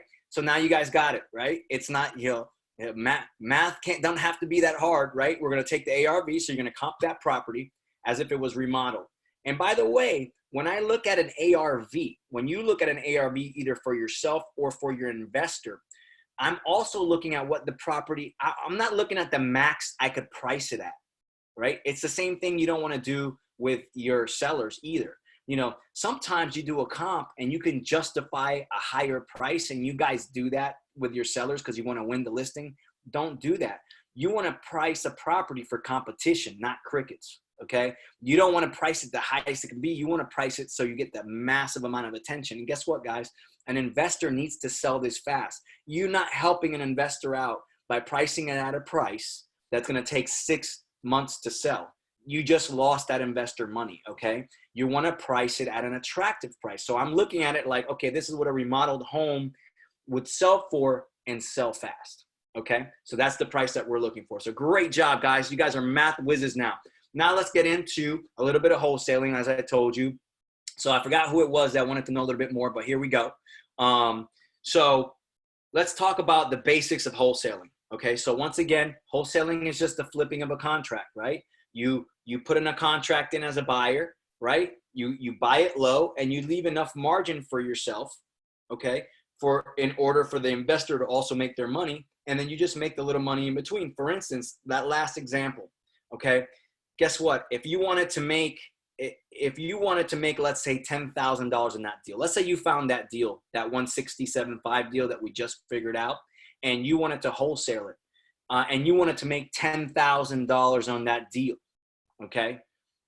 Okay, so maybe we should make this the question, okay? Because I'm curious, if somebody figures this out, this will be a hard question for the raffle. Okay, well, maybe we won't make it a raffle one, okay? Because we'll leave it for a little bit later. But I want to know in the chat, if you wanted to make $10,000 on that deal, that same deal we just did, that you were going to offer 167.5, but you wanted to make $10,000 in addition to that because you found it, what should you put the wholesale contract in for in order for you to make a 10 grand profit when you sell it over to that investor? That's the question. Put it in the chat right now. Remember, the price you were offering was 167.5. I'm telling you that you're going to wholesale it and you want to make 10 grand on this deal. What should you buy the deal for now or put it on the contract? That whoever solves that is on point. Give me somebody. Somebody's got to be brave enough to answer that question. Somebody, give me. Caroline, I know you're brave enough to answer it. Answer it. You said 157.50. That's not, well, wait. Did you mean, you said 150,750? Is that what you meant? Okay. Cool. So, close. You just got to kind of flip the numbers, actually. So, offer 177. Okay. Good try. Oh, wait, Sonia. Okay. So what our last price was 167.5, right? You're the closest, Sonia. So you want to make 10. There you go. 157.5, because now you got to add that money that you got to make now to it. So you're going to subtract $10,000 from that. So now, as a wholesaler, you would buy it for 157, flip it to an investor for 167. Okay, and they would still spend the money to do the repairs and do the things that they had to do. Great job, Sonia. Okay, let's go ahead and mute. That's right. Okay, cool. All right, so let's talk about the rest of this. Okay, so no, let's go back. So a thing about wholesaling as well, sometimes you can get away with not having deposits. Okay, so if you use the as is contract, you can't do that. I will tell you that there are some wholesalers, like if you're not submitting a property that's on the MLS, if you, let's say, buy a list, you do mailers, you get somebody to call you and they're an owner and they say, hey, look, I have this investment property in Ocala. I'm in Pennsylvania. I can't manage. Give me your cash offer on this property. Sometimes you can get away with actually not putting a deposit down on that property. That's when you hear all those programs saying that you can get in there with no money out of your pocket. And I used to do that.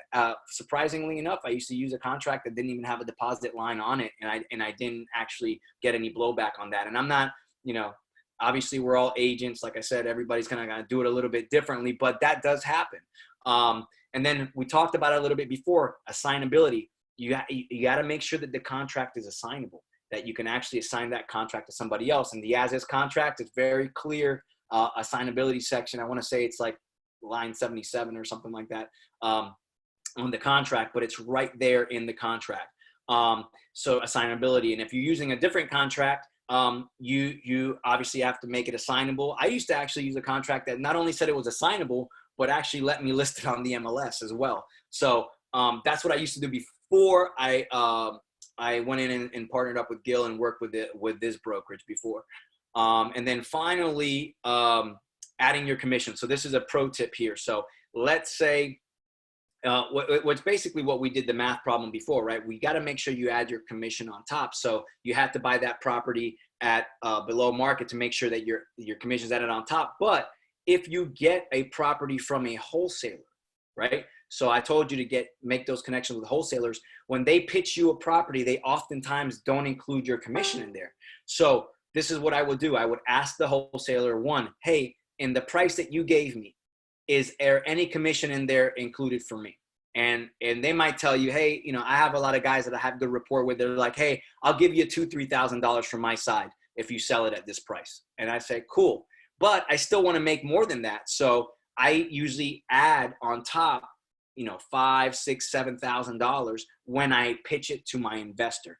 But I have to do the math to make sure that that's still a good deal for them. And if it is, then you could add that on top. And by the way, if it's a really sick deal, you can oftentimes add a pretty significant chunk of money on top of a deal and make money. So what do you think? This will be let's make this the raffle question. Okay, let's make this the raffle question. What do you think is the number one key to wholesaling a property successfully? Okay. This is kind of subjective, but there is one key that I think that if you talk to experienced wholesalers, they will most likely agree on. So here the question is, so this is going to be, so put it in chat, whoever gets the answer first. Okay. I got Jerry saying price it right. Okay. Who wants to win this? Price it right was not what I was going to say. So unfortunately, Jerry, that's not it. So keep trying, guys. What do you think is the number one key to wholesaling a property, to a successful wholesaler? If you're going to be, just throw some guesses out there, guys. This is a harder one. I didn't want to make it too easy for you. Networking. Okay. That's very general. Can you be more specific about that, Jacqueline? What do you mean by networking? Are you talking or are you writing? Okay. Advertising? Okay. Okay. Got you. Open negotiation. Lori's got open negotiation. We still haven't hit it. Marketing. Okay. I'll give you a clue. The key to wholesaling is getting the property sold to an investor. I mean, you don't make any money unless you get somebody to buy your property. So with that being said, what do you think is the number one thing in order for you to be a successful wholesaler? There you go, Jerry. Jerry came back. There you go, Jerry. Jerry came back in the game and won the raffle. It's the investor list, guys. You got to have a solid. You were typing. Were you typing that, Lori? Sorry. Hey, I told you, time kills all deals, Lori. You got to be on top of it. And Jerry was on top of it. Not only did Jerry try it the first time, he didn't give up, and he tried it the second time and won it. So make sure you get Jerry's information, Jen Cherie, and get him what are they winning again? Is it a gift card? Amazon gift card? $25 Amazon gift card. Oh, yeah, and we need those gift cards now, man. I'm hooked on Amazon these days. Too much time alone in my house. So yeah, Jacqueline's like, that's a problem. Yeah, it's a problem. I'm buying like weight equipment. I'm buying. I don't know what I'm doing. Okay. Congrats, Jerry. Appreciate it. So yes, it's your investor list, bud. It's your investor list. So what you want to do is, and you can do that now, guys. You don't have to wait to get a wholesale property. Start building your list. Start asking people, is anybody looking? Hey, this is a great term. I'm gonna give you a pro tip. And this is Gil left the call, but this is a term that Gil's been using lately. Are there any, this is what I want you to write in a message in your Facebook or text to your investors or your clients or your sphere of influence list. Is there any people looking to invest during and find a deal during this COVID window? Call it the COVID window. There's a window of opportunity right now.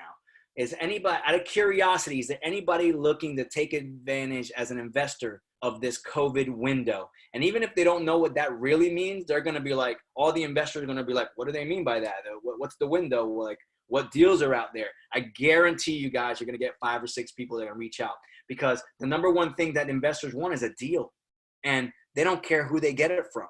They don't have, that's the one thing about investors. They're a little different ball game. They don't have the same kind of loyalty.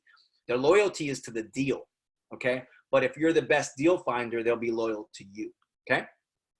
So once again, here's how you leverage wholesalers, okay? So let's say you have a good investment property and you don't have your own investment list built yet.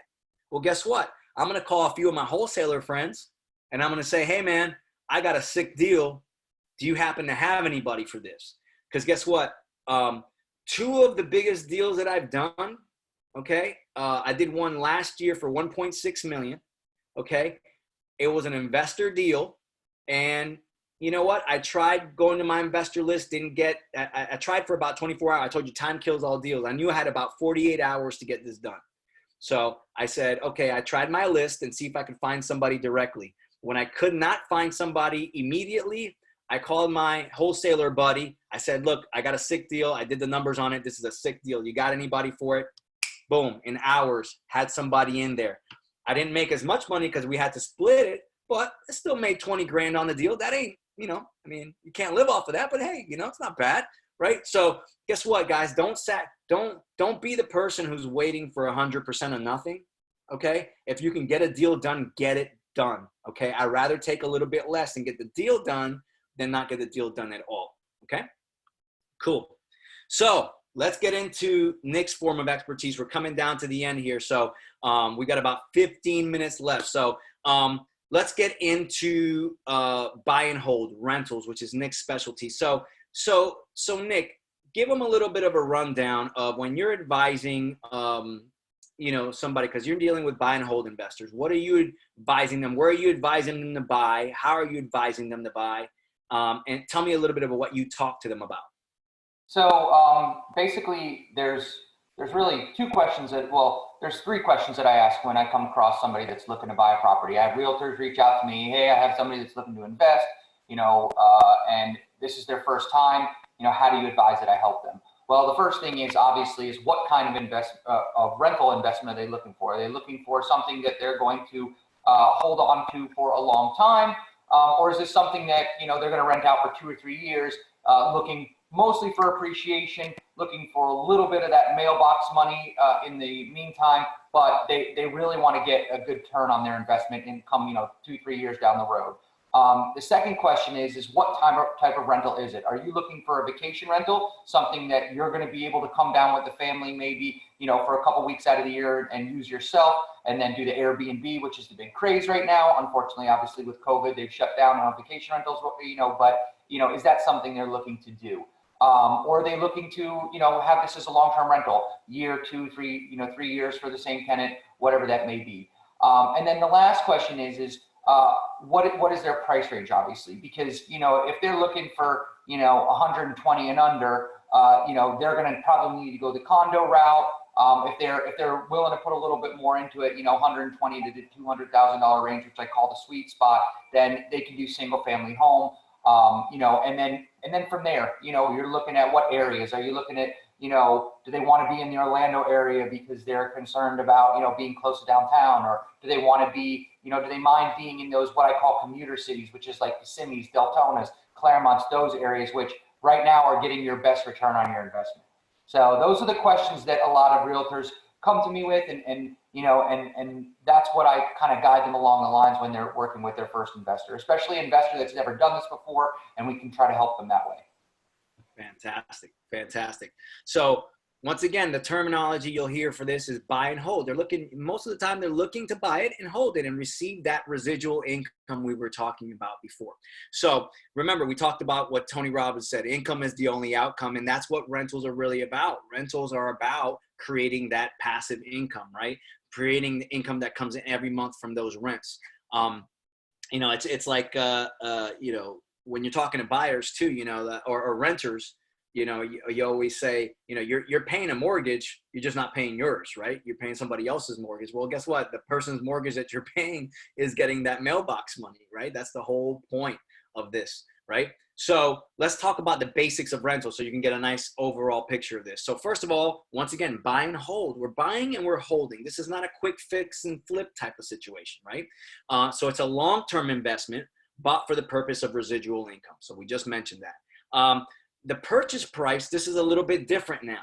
Okay, the purchase price, the price that you offer, the price that you buy it at, depends more on the income you receive. It's really a lot more skewed towards, hey, am I getting the kind of return on investment every month or every year that I want, right? Based on the rents that it's receiving. So this usually means that the offer price is more flexible, right? So there's a little bit less lowballing when it comes to this. I'm not saying that they still won't try to lowball. Obviously, the lower you get a property for, the bigger your return is going to be on your rents, okay?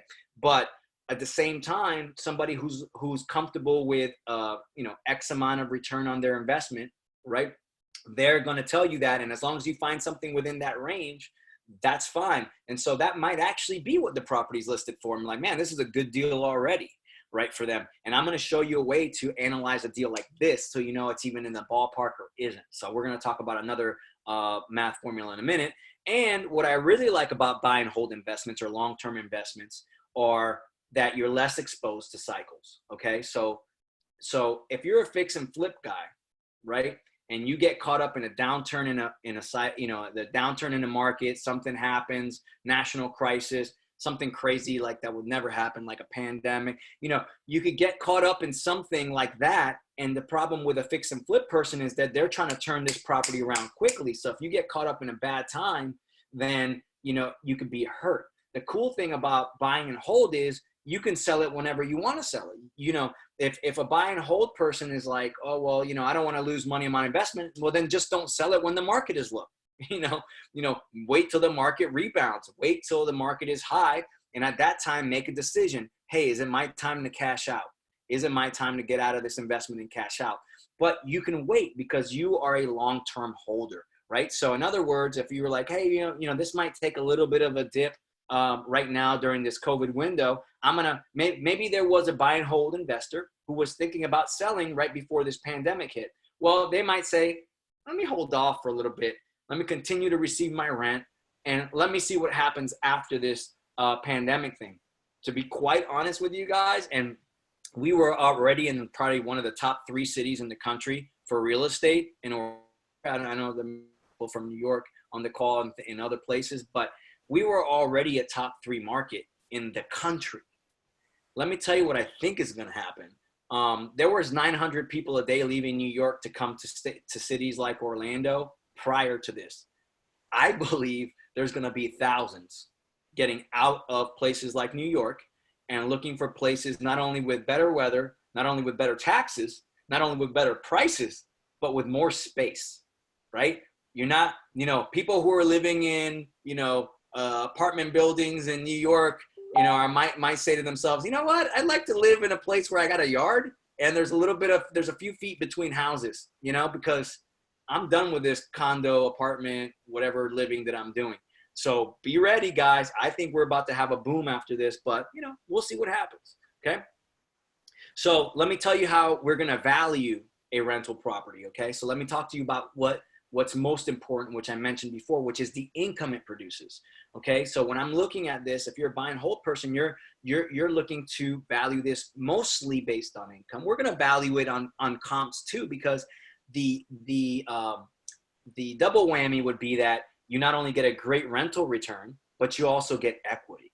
And if you can accomplish both of those things, you got a great investment, right? So you bought it right, you got some equity, and you're getting great income return. Sometimes it doesn't work like that. Sometimes you pay market value, but your income is the more important thing. So the most important way to value rental for investment purposes is to figure out how much income the investment produces and decide what you will pay based on the return you are seeking. So let me give you some basics to this. So most buy and hold guys, and even with commercial properties, an 8% return is good, right? So remember, like if you have your money in a bank, you're getting like 0.000003 return on your money, right? So 5% ain't bad, 6% ain't bad, but when it comes to rentals, I think that 8% is kind of that like bottom kind of thing that like that's a pretty good one. Most rent buy and hold guys will tell you they're looking for a 10% return. That's kind of like the sweet spot for them. If you can find something with a double digit return per year, then they're happy with that. Okay. So in base terms, that would be if you bought if you bought a property for $100,000 and it net produced you $10,000 a year in rental income, that's a 10% return, but that's net. Doesn't net you 10 grand a year. There's still expenses, costs, and things like that. Okay. Then the other way to value is a typical comp, right? You're going to look at comps. You're going to look at what it's valued in the area, because you'd like to get both equity and your return. But even if you pay market value for the property and it gets a great return, most buy and hold people will still move forward with that because they're looking for that mailbox money. They're looking for long-term money. So let's get into the math portion of the program. Okay, your favorite part, guys. So so get your chat ready. Okay, so I'm going to teach you the 1% rule. The 1% rule is even easier than the 70% rule. Okay, so the 1% rule states that 1% of the purchase price of the property plus repairs. So in other words, whatever you spent on the property total to buy it, right? So I'm not only including the purchase price, but repairs. Okay, so if I pay 90 for it and had $10,000 in fix up, really what I spent was 100 grand. Okay, so 1% of the purchase price of the property plus the repair costs should be the monthly rent amount.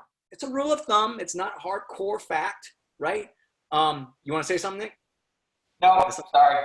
Dog. I saw you on mute. So, okay. So with that being said, guys, math problem time. All right, cool. Get your chat ready. All right. So we have a purchase price of $135,000. Okay. So let me go back because I want to make sure that I'm clear this because I want to get as many right answers as possible. So if I bought a property for $90,000, spent $10,000 in repairs, I totally spent $100,000, and I use the 1% rule. So I take 1% of $100,000. That's $1,000. That should be my monthly rent on that property, right? So I took 1% of 100 grand, and I got $1,000 a month. I should be getting around $1,000 a month rent. So with that being said, let's do this math problem. We've got a purchase price of 135. We've got a repair cost of 15. Okay. What should the monthly rent be? Rule of thumb, just so I can quickly look at this thing and say, is this a good rental deal? Okay. This is a good rental deal. Okay. So what am I getting in my chats? Let's take a look.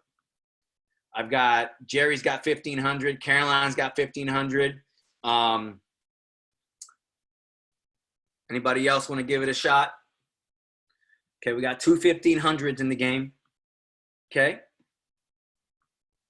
Looks like everybody's scared to do math problems. I get it. I get it. Nobody wants to expose their math skills out there. Sonia, I see you smiling. Sonia. Go ahead and put something in there. Don't be scared. Okay, you have one question. Caroline has a question. Or I'm assuming she's typing the question. Okay, let's wait for Caroline's question. So we got two 1,500s.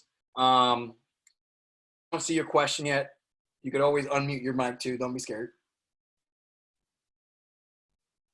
Feel free to unmute if you want to instead of typing.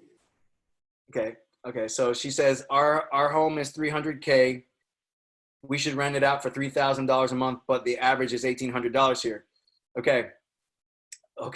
So I don't know if that's a question, but what does that say? That what that says to me is that's not a good rental. You know, that's just not a good rental. I mean, you're just not getting the kind of return. That's why higher priced properties like that, unless you're in a really high end area, aren't a good rental deal. If you talk to Nick, Nick will tell you, like, what are a couple of places right now that you're focusing on, Nick, areas where you're finding some really good price, good return rentals? So as I was saying earlier, a lot of the commuter cities right now have lower purchase prices. The Deltonas, the Kissimmees, the Claremonts, the Eustaces, the Tavares, those areas where people are going to live, but they're going to commute into bigger cities to work. The areas right now that you're going to get low values or low returns on your rentals right now are the areas where, people are buying with their heart instead of their head, where you've got good schools, that the housing prices are high, near downtown Orlando, where you've got, like $400,000 or $500,000 properties. Anything in my mind, honestly, that's over $200,000 to $225,000 is not going to give you as good a return as some of these other areas right now. Now I will say this: there are a lot of people that are what you call accidental landlords. Maybe somebody that bought a house, 2 or 3 years ago, that maybe their value just isn't enough for them to sell it right now. So it's not necessarily a bad rental if you're not getting 1% of the price. It all depends on what your expenses are. Maybe these people put, a good amount of money down on their property, and their mortgage is maybe, only, $1,600 or $1,700, when their property, they purchased it for $250. Who knows? If they can, if they have to move and they have to go somewhere and they can get out of it by covering their expenses with the rent and their other expenses, then hey, rent it out. And then in 2 years, these people are going to come back to you and they're going to say, hey, the prices have gone up so much now that I can sell it. Thank you for introducing me to Nick, or a good property manager that helped me rent it for these 2 years. I covered my expenses for these 2 years. I've got more value in my property, and now I can sell it. And you just made me think of another pro tip. So if you have somebody, you ever get a buyer, guys, that says, I'm new to Orlando and I'm just not sure I want to buy right now because I gotta kind of feel it out, or whatever the case may be. Well, now you have Nick in your back pocket. So you say, hey, look, right now, the prices the indication says that long-term prices in Orlando are just going to keep going up. At least, we're a small city, we're growing, we're creating jobs, interest rates are historically low. So tell you what, how about I de-risk this for you? How about I say, look, if by any chance you decide that Orlando's not where you want to be, or Oviedo's not where you want to be, and you might want to move somewhere else, hey, that can become your first investment property. Don't worry about it. So if you can't sell it at the time or whatever, I'll link you up with my property manager. He'll rent it out for you. As long as it covers your mortgage and your expenses are covered, then you can keep that house, right? And you can keep it and you can sell it. And you know what? You might you might move somewhere else, not like it there, and decide you want to come back to your house and you still have it. So that's another little pro tip you can use when somebody's giving you that, I don't know if I'm ready to buy right now, blah, blah, blah. Dude, just buy your first home. It doesn't have to be your first dream home. If you're a first-time home buyer, buy this home now, and guess what? You'll buy another home in the future, but you don't have to sell it if you don't want to. We can go ahead and rent it for you and be your first rental property that you have. So let's go back to the answer. So you guys had a few answers, and boom, $1,500 per month was correct. Okay. And what did they do? They just added 135 plus the 15 grand in repairs. So our total expenditure was 150. They took 1% of that 150, and they should be receiving $1,500 a month. Okay. So why is that? And you might say, Bobby, well, that's actually more than the 10% return. So let's say it was 100 grand, like that first example. I spent 100 grand total. So I should be getting $1,000 a month. That means over the year, I should be getting $12,000 in gross rental income. Well, that's a gross rental yield of 12%. Okay, which is better than that 10% or that 8% I was talking about. But let's be real, guys. There's going to be some expenses in here. There's going to be some maintenance expenses, those kind of things. I think that Nick, your rule is one month of rents. You should calculate at least 1 month. Over a year is going to be your maintenance expenses. It's not always going to be 1 month, but I guarantee the average time that you own that property over the lifetime of the property, between big ticket expenses like roofs and AC units and appliances, it's going to average out to about 1 month of rent per year. Like how smart do you look as an agent now talking to a buy and hold or somebody buying and saying, look, I need you to budget at least 1 month's rent a year for this. Okay. So right there in my example, I had $12,000 a year. Well, he just cut me down to 11 right off the rip. So it's really not a 10% return, right? So you have to calculate for that. That's why the 1% rule works, because it bumps it up a little bit more, assuming there might be some expenses. There might be some maintenance expense. There might be some vacancy. How do I know that my renter's not going to leave and it's not going to take me 2 months to find the next renter? Okay. So if you work with Nick, hopefully that time will be cut very short. So let's end it up. We're at our time. Let's talk a little bit about commercial investments, right? And once again, Put it down in your calendars. I'll send this out to Jen Shree and everybody on who registered for this. Right now, I'm just confirming with my commercial investment guy. It's probably going to be on May 15th. I'm going to be doing a class called Commercial Crushers. So for residential agents who are looking to start their commercial business or get into it, I'm actually very I'm looking to build a commercial team within my group, and I know that there's a lot of agents that just know how to transition from residential to commercial. So give you enough to be dangerous, so you can go out there and be dangerous. Okay, so commercial investments.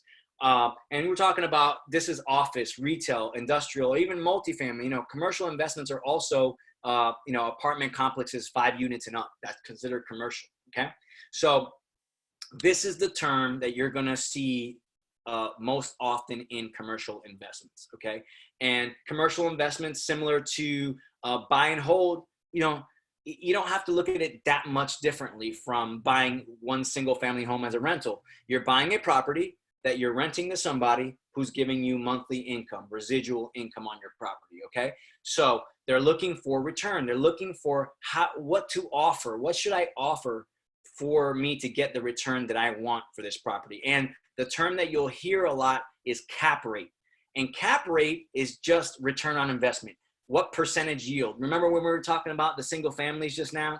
And I said, hey, if you make, you know, if you make a net income of $10,000 a year on a $100,000 property, you made a 10% return on your property that year.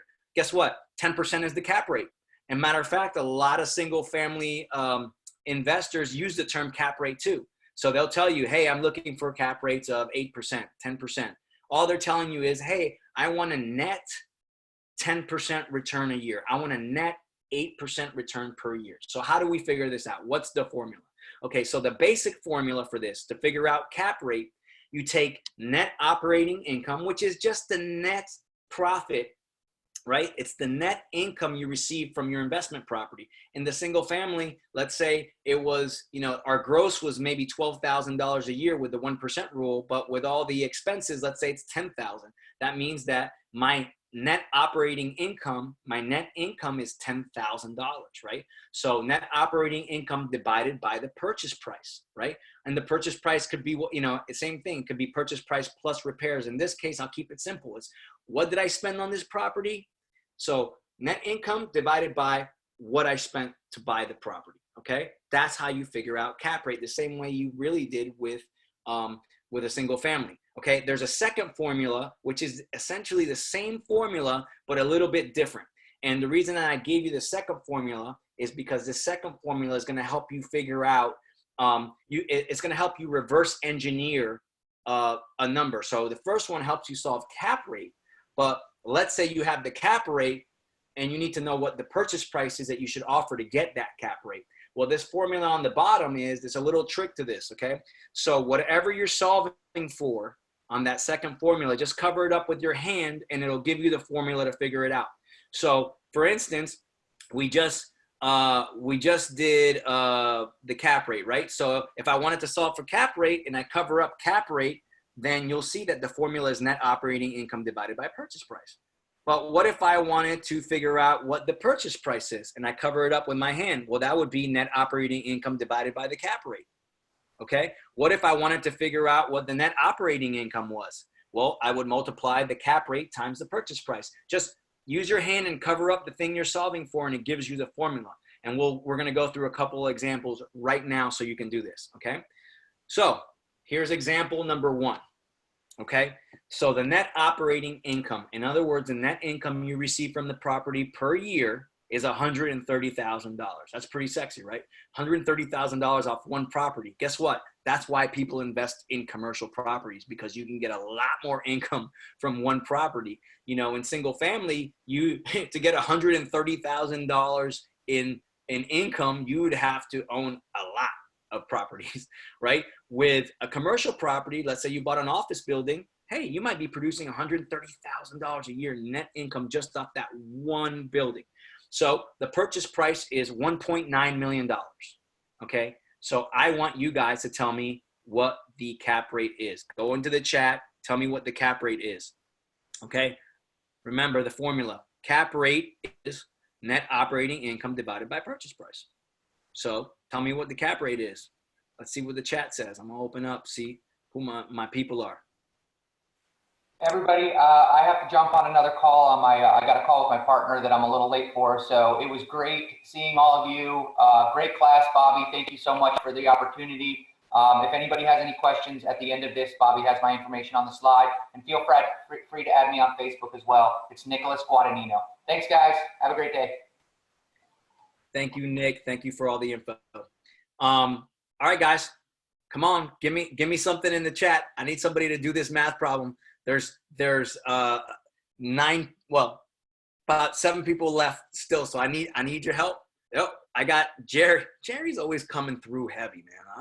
Jerry, you're the man. Okay, he says 6.8% is the cap rate. Give me one more person. Sonia, I see you. You're there. Go ahead, give me the answer. I see Jennifer, Erica Vasquez is on. I see you. You should turn your video on so I can see your face. Okay. I got Raymond. Raymond got a 6.8. Okay. So I've got at least 2 answers here. Okay. So let's see what the actual answer is. 6.84%. You guys nailed it.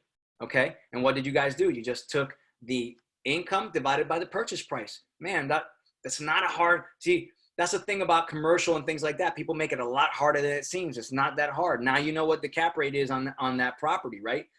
When you're looking at a commercial property and you ask for those income statements, or you talk to the agent and you say, hey, what's the net operating income? Oftentimes on the listings of a commercial property, it'll mention the net operating income on there. You can do that calculation like this. And oftentimes they'll tell you what the cap rate is right up front. Okay, but you'll want to verify through the income statements if they're actually making that. And most sophisticated commercial investors will do their own digging as well. Okay, so let's see how much you really know. Okay, so I'm gonna need your help, Raymond, Jerry, Jen Cherie. You know what, Jen Cherie, I need you to answer this question. Why am I not making Jen Cherie answer this math problem? Okay, guys, let's put her on the spot.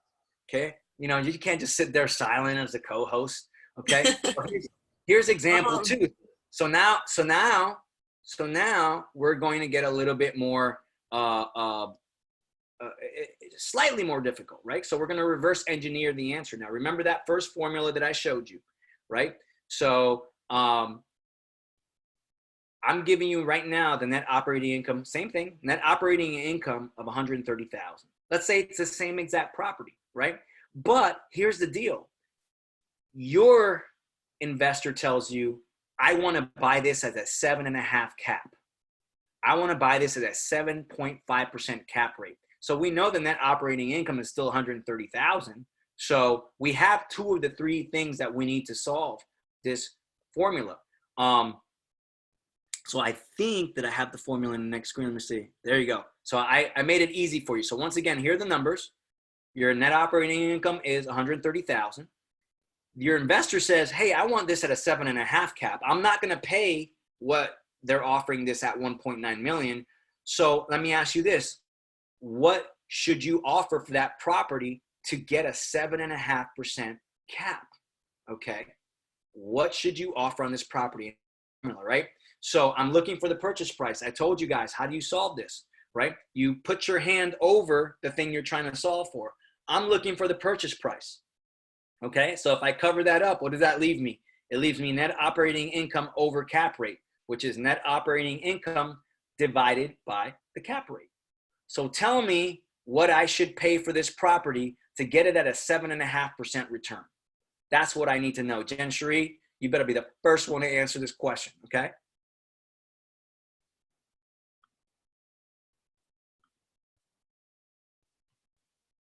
Somebody, don't be scared. I know I'm going to get at least one answer from Jen Cherie.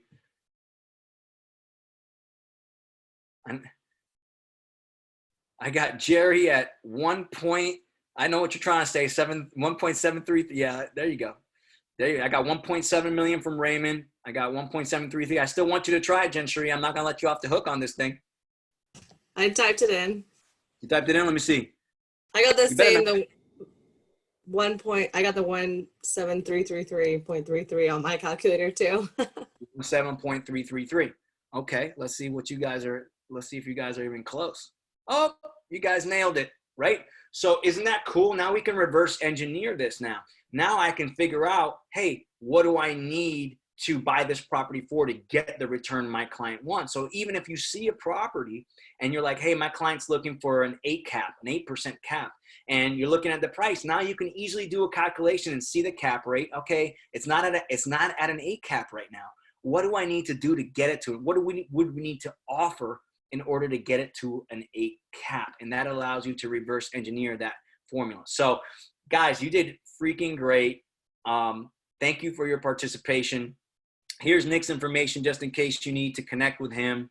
You know, here's his, you want to take a picture of this or a screenshot if you ever have anybody who needs to do, you know, property management, or you need to know repair people that you need to get through Nick, or just ask him what the rental rates are in an area.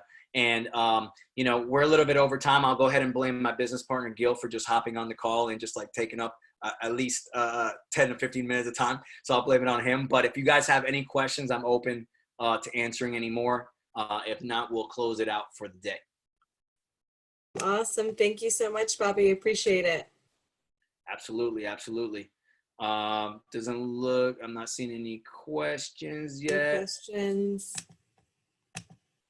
All right. Thank you. Thanks, Everyone says thank thank you, Jerry. Thanks for being a part of this. Once again, guys, I will download this video. I will put it on a YouTube link, and I will email all of you this. So if you want to review it, you'll be able to review it. So you'll have that, no problem. You'll have that today. All right, guys?